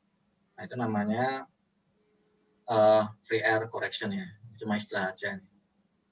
Terus kemudian dalam koreksi udara bebas atau free air correction ini dia hanya mempertimbangkan ketinggian saja. Nah, tapi di sini kan ada massa ini kan, nggak mungkin ini mengambang kan. Ini ada massa bumi kan, massa batuan. Nah, massa batuan tersebut maka perlu dihitung. Nah, itu namanya dengan Bouguer correction. Ini istilah aja, mungkin nanti bisa dicari literaturnya. Minimal sekarang pernah dengar dulu. Nah, yang terakhir adalah koreksi medan atau terrain correction. Nah, Bouguer ini dia seperti ini aja, dia itu lurus itu aja. Dia berupa flat atau slab, model slab gitu ya. Tapi ada beberapa massa yang di atasnya ini yang belum terhitung di densitas Bouguer atau massa Bouguer, atau yang di bawahnya. Nah, ini yang kita hitung dengan terrain correction. Nah, perhitungan ini nanti kita bisa aplikasikan untuk data ini. Nah, data yang kita peroleh dari Topek atau data dari PG ini, nanti kita bisa hitung lebih detail untuk mendapatkan delta G ini. Nah, delta G inilah nanti selanjutnya yang kita mapping, yang kita interpretasikan, kita tafsirkan. Nah, ini untuk satuannya. Nah, kalau di SMA kita bisa pakai ini ya, meter per sekon kuadrat. Nah, biasanya kalau SMA berapa? 10 ya, 9,8 atau 10. Jadi kita anggap satu bumi itu sama, tapi enggak. Gitu. Tapi karena kecil, maka kita perlu ketelitian yang lebih teliti. Nah, maka suatu satuannya itu tidak meter per sekon kuadrat, tapi menjadi miligal. Nah, miligal itu apa? Nah, miligal itu definisinya ini 0,01 meter per sekon kuadrat. Nah, ini baru ya, mili ya berarti tinggal dimilikan aja. Nah, untuk yang 4D, yang untuk pemantauan produksi migas tadi, nah kita perlu data yang lebih teliti lagi. Kita pakai data yang satuannya itu sampai mikrogal. Nah, ini lebih detail lagi dari koreksi-koreksi yang saya jelaskan di awal. Nah, yang pertama adalah koreksi lintang atau koreksi normal. Intinya kita ingin membuat data tiruan atau data teoritik gitu. Karena kita sudah punya data di sini. Nah, kita ingin membandingkan data yang di sini itu dengan data perhitungan kita. Perhitungan kita yang berarti kita membuat model dulu kan. Model bumi yang ada kan seperti spheroid, ellipsoid atau geoid gitu kan. Tapi yang kita pakai itu ya ellipsoid karena ya lebih mudah gitu aja. Nah, misalkan ini yang pakai GRS 80. Ada juga pakai yang GRS 67 dan sebagainya. Nah, tapi ya selisihnya nggak terlalu besar. Intinya kita ingin memodelkan gravitasi yang sempurna elip gitu. Tapi pada kenyataannya enggak. Nah, tadi ya kita di sini misalkan gravitasinya. Ini gravitasi teoritik ya. Sekali lagi ini teoritik. Ini yang kita ukurin teoritik. Ini kan belum pada suatu datum yang sama kan. Nah, sehingga kalau kita ingin menghitungkan harus pada datum yang sama. Sehingga kita bawa ke atas. Nah, ini cara membawanya dengan perhitungan ini. Koreksi udara bebas. Ini yang order 1 ya. Ada lagi order 2, tapi ya mungkin terlalu ribet. Ini aja mungkin sudah cukup.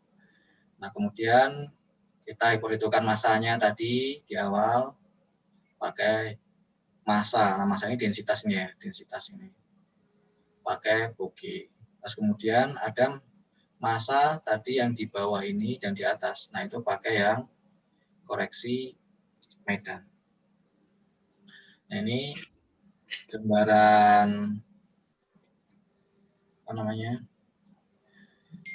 Gambaran secara umumnya. Jadi kalau kita ingin mencari suatu anomali gravitasi di suatu tempat adalah kita mengurangkan data gravitasi yang kita ukur ini dengan gravitasi teoritis. Nah, ini teoritis ini. Total ini teoritis. Nah, sehingga kita dapatkan anomali Bogey-nya di suatu tempat. Kemudian anomali Bogey inilah yang akan kita mapping. Nah, saya kira seperti inilah. Kita mapping seperti ini. Nah, anomali Bogey yang seperti ini itu masih mengandung multifrekuensi ya. Tadi kan ada grafik yang kayak gini ya di awal tadi kan. Nah, ini biasanya yang berkaitan dengan yang regional. Kalau ini biasanya dia yang lokal, sini yang residual. Nah, ini biasanya yang kita buang datanya. Kita filter. Filternya ada pakai moving average dan sebagainya. Tapi kita filter, pakai bandpass juga bisa. Pakai bandpass sehingga kita dapatkan anomali residual. Nah, biasanya anomali residual inilah yang nanti akan kita pakai untuk interpretasi selanjutnya. Tapi nggak masalah juga pakai ini, tergantung kebutuhan saja. Nah, kalau teman-teman geodesi biasanya kan pakai ini ya. Kita pakai apa namanya? Aplikasi geofitasi ini dipakai untuk membuat model geo gitu. Tapi sebenarnya secara luas bisa juga digunakan untuk eksplorasi migas gitu, atau eksplorasi yang lainnya. Nah, ini nanti kita bisa praktekkan. Bisa teman-teman praktekkan dengan data yang sudah ada tadi. Nah, ini contoh kasus yang pernah saya kerjakan. Jadi, ini datanya cukup luas ya, coverage-nya. Sebelumnya sudah dikerjakan oleh suatu perusahaan, suatu instansi itu. Tapi karena kita dapat kesempatan untuk mengakuisisi, maka kita akuisisi. Tapi setelah kita akuisisi, ternyata beberapa titik yang sama itu, misalnya titik sini itu tidak sama gitu dengan data yang lama gitu. Sehingga ya kita buang data yang lama itu. Kenapa? Karena kita curigai datanya itu tidak jujur. Nah, ketika kita di sini itu kita pernah mendapati bahwa itu daerah yang nggak mungkin bisa diukur, misalkan daerah Nipah itu ya kayak kayak palem di suatu rawa-rawa. Ya nggak mungkin lah ngukur di situ. Tapi ada datanya, sehingga ya itu data yang bohong. Sehingga saya pernah membuang ini data sekitar 900 data. Sebenarnya data itu miliaran, nggak dipakai. Gitu. Ya gara-gara mendapati beberapa data ini yang nggak jujur gitu. Setelah kita cek gitu. Nah, sehingga solusinya gimana? Solusinya ya kita ukur berapa titik. Ini kan ada line seismik ya, yang line seismik ini. Terus kemudian kita ukur beberapa titik, cukup banyak lah titik gravitasi pakai gravimeter. Tetapi karena ini cukup luas, ya ini waktu itu ya secara tenaga dan secara biaya itu impossible lah untuk kita akuisisi gravitasi itu. Sehingga kita pakai data satelit itu. Nah, maksudnya kita pakai itu enggak, kita pakai 100% itu enggak. Kita kalibrasi juga dengan data pengukuran kita. Nah, ini data pengukurannya. Data pengukurannya kan kita yakin karena kita ukur. Tapi di satu sisi data ini terbatas oleh waktu dan terbatas oleh biaya. Sehingga mau nggak mau kita harus tricky-nya ya menggabungkan data ini antara data plan yang kita ukur dengan gravimeter dan data satelit tadi yang saya tunjukkan di awal tadi kan, bisa pakai Topek atau pakai Biggie itu yang sekarang ya data GGM plus lah. Nah, jadilah seperti ini. Nah, ini ada kalibrasinya ini. Kalibrasinya data seismik ini. Data seismik dan sini ada data well, data sumur. Nah, ini masih dalam ini ya, miligal. Karena satuan gravitasinya tadi kan miligal ya. Nah, setelah kita dapatkan data ini, kita kan masih menginterpretasikannya kan dalam satuan miligal kan. Nah, sedangkan kalau kita berbicara tentang suatu migas secara umum kan satuannya harus dalam bentuk meter kan, maka kita konversi ini ke dalam satuan meter atau kalau ini pakainya feet ya, sama aja. Nah, sehingga kita konversi dari peta yang gravitasi ini ke peta yang bisa dibaca secara umum lah. Kalau ini kan mungkin orang geoscience aja yang ngerti ya. Tapi lagi prospek kita, lead kita. Nah, ini berkaitan dengan anti-clean. Nah, kita modelkannya. Ini ada tadi penampang BA ya. Ini kan ada BA, salah satu penampang di sini, BA. Nah, kita modelkan pakai pemodelan gravitasi seperti ini. Nah, ini ada titik ikatnya. Di sini ada 2 well ya, ini well Kapur sama ini satu lagi well Kalimantan. Ini salah satu cekungan di Sumatera ya. Nah, kita modelkan seperti inilah kira-kira, sehingga kita tahu yang ini tuh apa gitu. Yang itu dia kenapa bisa membuat struktur seperti ini. Oh, ternyata di sini tuh ada karena intrusi. Nah, kita bisa juga datanya itu ke sayatan 3D. Ini 3D sebenarnya, data 3D. Terus saya slash ke salah satu salah satu lintasan, datanya seperti ini. Ini kan lebih gampang dimengerti kan. Mungkin saja yang prospek itu dia berada pada formasi batu raja dan sebagainya. Maksudnya kita tinggal meneruskan aja batu raja yang berada pada tinggian yang mana. Nah, ini kan sudah ada titik kontrolnya. Nah, ini kasus lain ya, Ini di Pulau Kai Besar ya. Ini di Kai Besar. Ini sama ini ada data gravitasinya yang benar-benar diukur di lapangan. Ada juga data gravitasi yang dari satelit. Kenapa pakai satelit? Ya lagi-lagi datanya itu enggak bagus persebarannya gitu. Sehingga kita perlu menggabungkan datanya itu. Nah, ini perbandingannya ya. Data yang merah ini adalah data yang benar-benar diambil dengan alat gravimeter. Nah, yang hijau ini dia yang dari satelit, yang BGI atau data GGM. Kemudian yang biru ini dia yang dari topeng. Nah, dari sini kan minimal kita bisa confident kan bahwa di daerah sini kan datanya bisa dipakai itu bersesuaian. Gitu. Sehingga kita bisa menggabungkan. Nah, dari data ini kemudian kita bisa modelkan 3D. Nah, ini versi 3D. Sehingga kita lebih mudah secara quick look gitu. Secara cepat kita bisa menentukan mana-mana daerah yang memiliki densitas rendah yang biasanya itu berkaitan dengan basin. Nah, basin inilah nanti selanjutnya yang akan dieksplorasi lebih lanjut dengan metode seismik. Seperti itu. Nah, terima kasih. Ya, saya kembalikan ke moderator. Terima kasih Pak Edi Wijanarko atas pemaparan materinya, luar biasa ya apa yang disampaikan oleh Pak Herman Darman maupun Pak Edi. Jadi kalau kita di bidang informatika banyak sekali kaitannya terkait dengan industri oil and gas. Kami persilakan kepada Bapak Ibu jika ada pertanyaan silakan disampaikan di link Q&A yang ada di Zoom Bapak Ibu sebelum kita diskusi lebih lanjut. Tadi Pak Herman, ada yang ingin disampaikan lagi Pak? Tadi sempat terputus, mohon maaf. Sambil kita menunggu pertanyaan.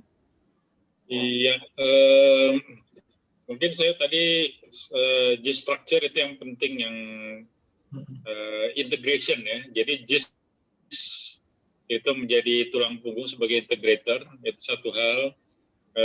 Saya perlu sampaikan juga bahwa memang kita hari ini topiknya adalah tentang eksplorasi migas. Tapi seperti Bapak Ibu saudara-saudara sekalian tahu bahwa di situ tidak hanya di bidang migas, karena sekarang ini kan khususnya buat bagi mahasiswa ini mencari kerja di bidang migas ini agak sulit ya. Mungkin Pak Edi juga setuju dengan saya nih. Sekarang tapi tidak bermaksud mengecilkan hati, karena dengan GIS ini kita bisa masuk ke mana-mana. Sebetulnya tadi ada beberapa slide saya mau sampaikan, nanti saya kirim aja slide-nya. Itu ada tentang bagaimana GIS application dengan pertarungan antara McDonald dan Burger King dengan menggunakan aplikasi JIS. Konsepnya sama juga dengan eksplorasi migas.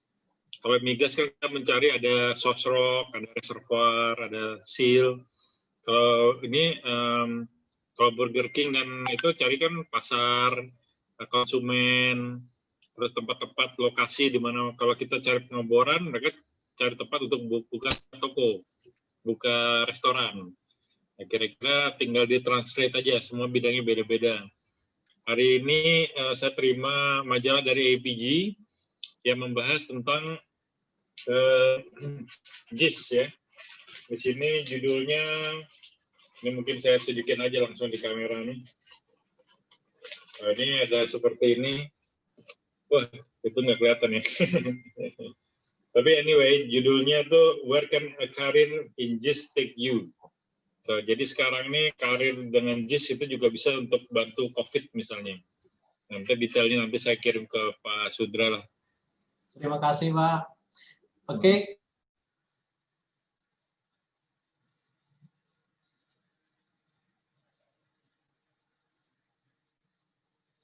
Terima kasih ya Pak dari Universitas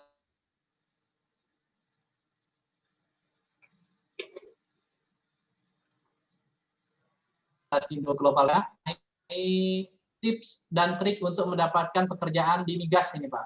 Dan poin paling penting juga untuk pekerja pemula atau mahasiswa yang baru lulus, poin yang paling penting untuk pertama kali dilihat oleh perusahaan kepada calon pekerja apa saja Pak? Mohon penjelasan informasi dari Pak Herman. Oke, sekarang yang penting nomor satu adalah buat LinkedIn. Jadi di LinkedIn itu semua sekarang cari, kalau semua orang cari ke pekerja, masuk namanya, yang pertama kali yang sering dicek itu di LinkedIn. Jadi siap-siap buka profile di LinkedIn. Nanti di situ di LinkedIn itu kita juga harus taruh ya CV. Tentunya semua CV punya, tapi di LinkedIn itu kita bisa buat portfolio.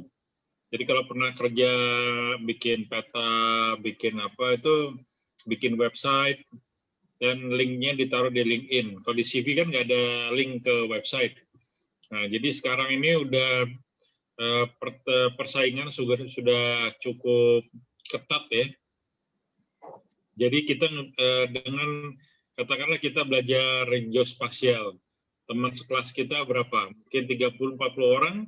Kalau lulus bareng kan saingan kita 40 orang, baru teman sekelas kita sendiri ya.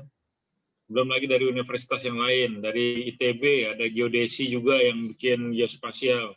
Yang geologi juga sekarang karena nggak ada kerjaan, cari juga job untuk geospasial. Ya, jadi persaingan ketat. Jadi kalau tip dari saya pertama LinkedIn, terus kalian harus menunjukkan untuk adik-adik ini menunjukkan bahwa kalian lebih dari yang lain. Nah, misalnya bisa bikin website, bisa bikin peta-peta yang bagus, bisa people management ya, itu juga penting berorganisasi. Jadi dari kampus sudah mulai ikut aktivitas. Mungkin itu aja Pak dari saya sementara ini. Mungkin Pak Edi mau sharing juga. Pak Edi ingin menambahkan Pak, silakan. Ya sudahlah, udah cukup. Ya, kita masuk ke pertanyaan kedua. Ini yang masuk ke chat pribadi saya ini Pak. Ada yang bertanya kepada Pak Herman dan Pak Edi ini bagaimana peranan geospasial, geomatika ini dalam pembuatan rig dan pengeboran Pak ini. Mungkin ada yang bertanya seperti itu. Silakan Pak Herman. Atau Pak Edi tadi, Pak Edi ada, Mas Edi mau kasih pendapat? Ya, jadi secara umum geomatika atau geodesi itu memang banyak berkaitan dengan ini ya, posisi ya, baik sebelum eksplorasi maupun sampai pada tahap produksi. Biasanya itu kan eksplorasi, kemudian appraisal, kemudian development, dan mencari eksplorasi yang baru. Jadi kalau membuat rig itu, jadi yang pertama titik pengeboran itu kan datangnya bukan dari geodesi ya, tetapi dari tim ini geologi dan geologi dan geofisis gitu.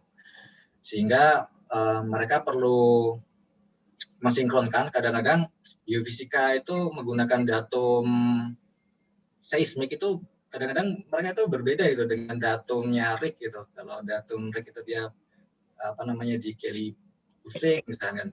Kalau kemudian seismik itu nanti dia datumnya mean sea level. Bisa juga orang-orang processing seismik itu dia bikin datum misalkan untuk koreksi koreksi statik gitu ya. Kadang-kadang bisa di bawah mean sea level gitu. Jadi perlu koordinasi yang pertama ya. Setelah itu store ke orang geodesi, teman-teman tim geodesi, tim positioning atau geomatika itu untuk mengkonvert semua data tersebut seperti yang Pak Herman katakan tadi sebagai integratornya ya. Jadi teman-teman dari geologi dan geofisis itu dia punya koordinat sekian, terus kemudian teman-teman dari yang drilling dia juga punya rencana seperti apa, sehingga nanti keluarnya itu dari orang-orang geodesi, sehingga datumnya itu sudah jelas. Jadi nggak mungkin nanti misalkan di seismik itu prospek yang mau di drill itu misalkan 2 kilo subsea itu kan kadang-kadang berbeda berbeda paradigma gitu. 2 kilo subsea-nya orang seismik kadang-kadang berbeda dengan orang drilling. Nah ini udah 2 kilo. Padahal kalau menurut orang seismik itu baru 1.900 sekian gitu. Jadi kurang sedikit ditinggalkan itu kan lucu gitu. Jadi intinya ya orang GIS itu dia sebagai integrator gitu untuk semua data. Yang karena banyak ahli yang terlibat geologi, geodesi, orang drilling juga banyak gitu. Ya. Terima kasih Pak Edi. Selanjutnya kita masuk ke pertanyaan lagi. Ini ada dari Bu Nurul Zakia dari IST Akprin Jogja. Beliau bertanya kepada Pak Herman ini, saat ini migas turun, bagaimana cara agar kegiatan produksi tetap berjalan, mengingat kebutuhan energi terus dibutuhkan ini Pak. Bagaimana pendapat Pak Herman? Sekarang saya punya pendapat, tapi actionnya dari pemerintah.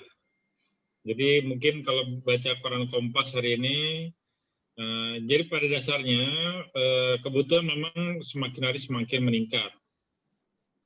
Sekarang aja lagi COVID ini orang pada nggak jalan-jalan, jadi konsumsi migas berkurang, pesawat terbang sedikit, jadi konsumsi berkurang, harga minyak juga berkurang.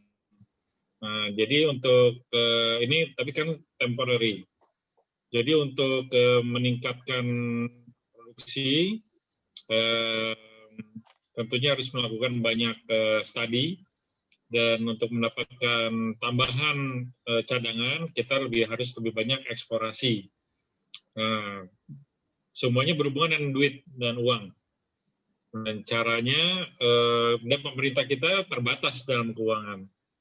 Tidak mungkin Pertamina melakukan pengeboran sendiri atau banyak ya. Mereka punya pengeboran dananya ada, tapi tidak mungkin bisa melakukan untuk seluruh Indonesia.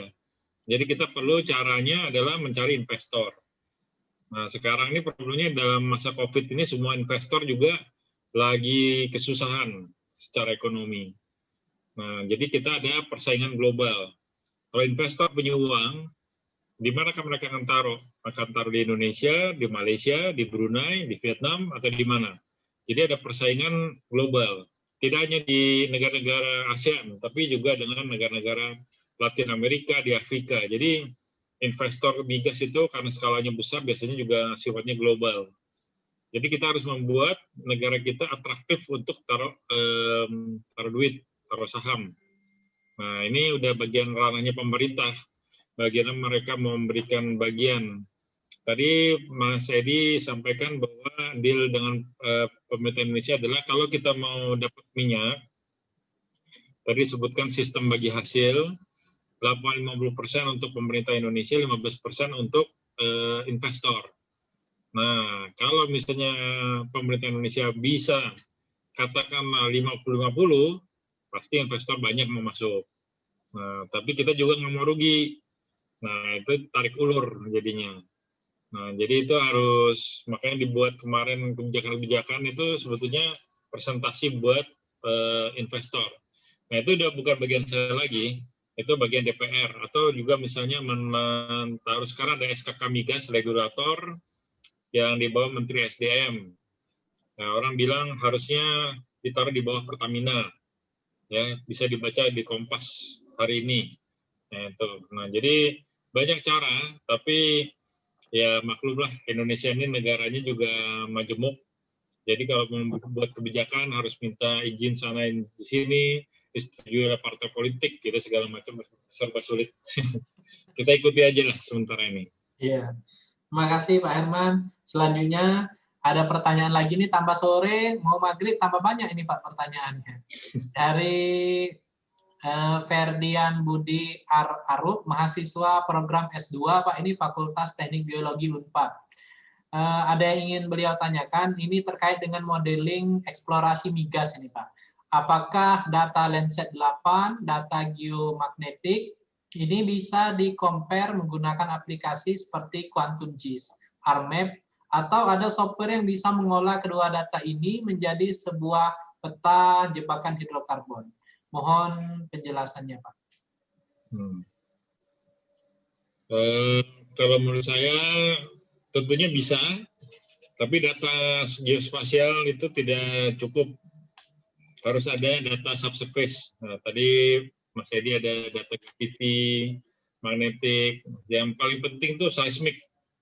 Ya. Nah, itu aja. Dan data pengeboran, data-data yang sudah ada.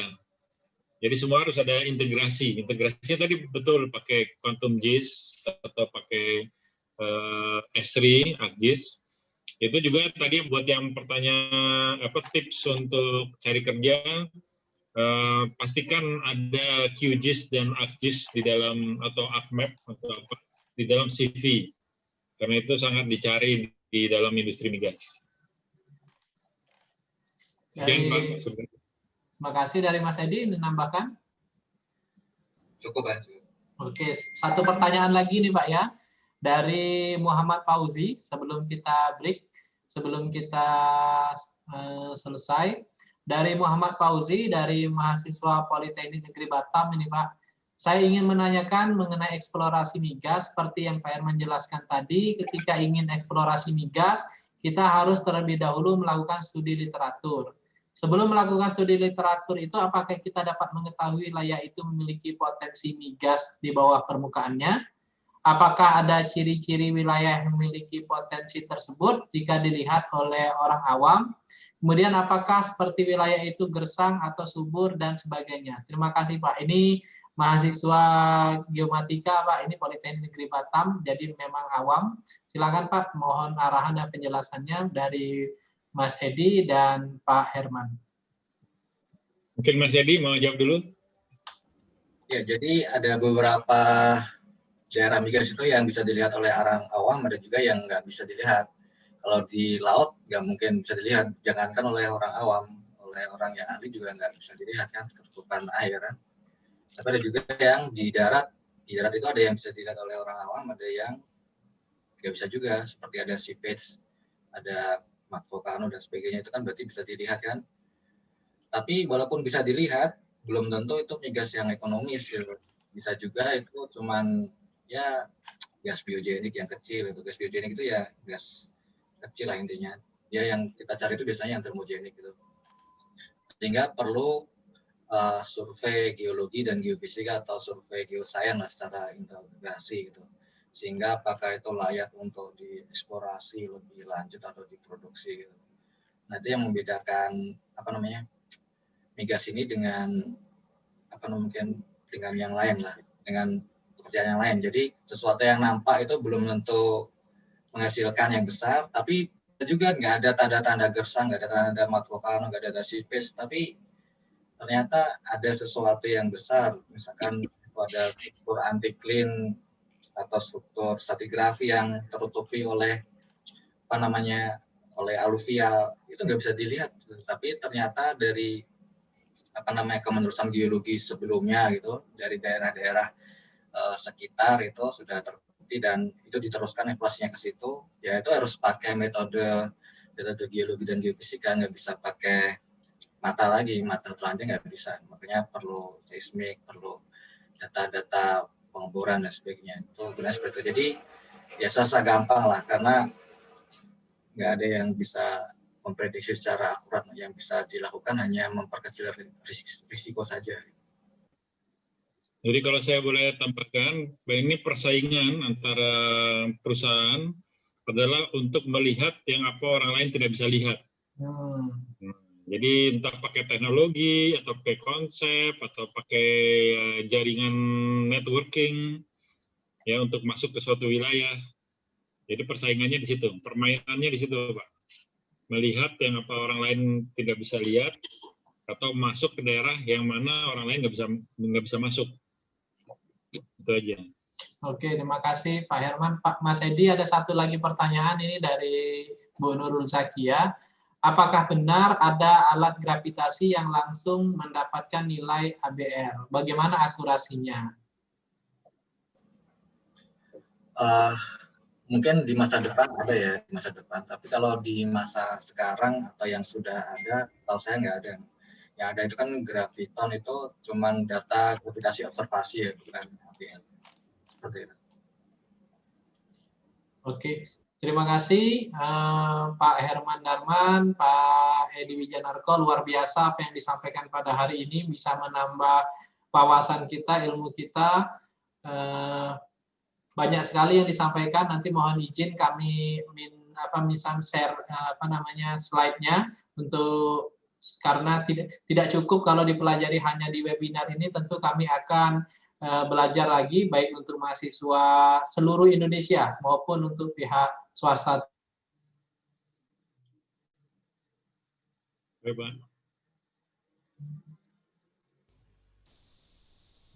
Tentunya. Mas Irham, ya, sebelum kita akhiri, mungkin kita berfoto dulu. Siap, Mas Irham? Siap, Pak. Oke. Jempol 2, Pak ya. Oke. Jempol 2. Silakan Pak, aba-abanya Pak. Mas Edi.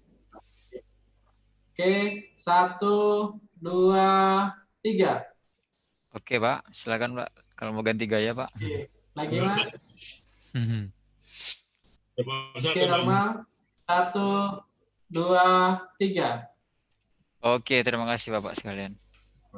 Terima kasih Pak Edi, terima kasih Pak Herman, terima kasih kepada seluruh peserta webinar yang berkenan hadir pada sore ini. Mohon maaf sampai maghrib ini. Semoga apa yang kita lakukan ini bermanfaat bagi kita semua. Saya akhiri, wabillahi taufiq wal hidayah. Wassalamualaikum warahmatullahi wabarakatuh. Terima kasih Pak. Ya Pak, terima kasih Pak Edi.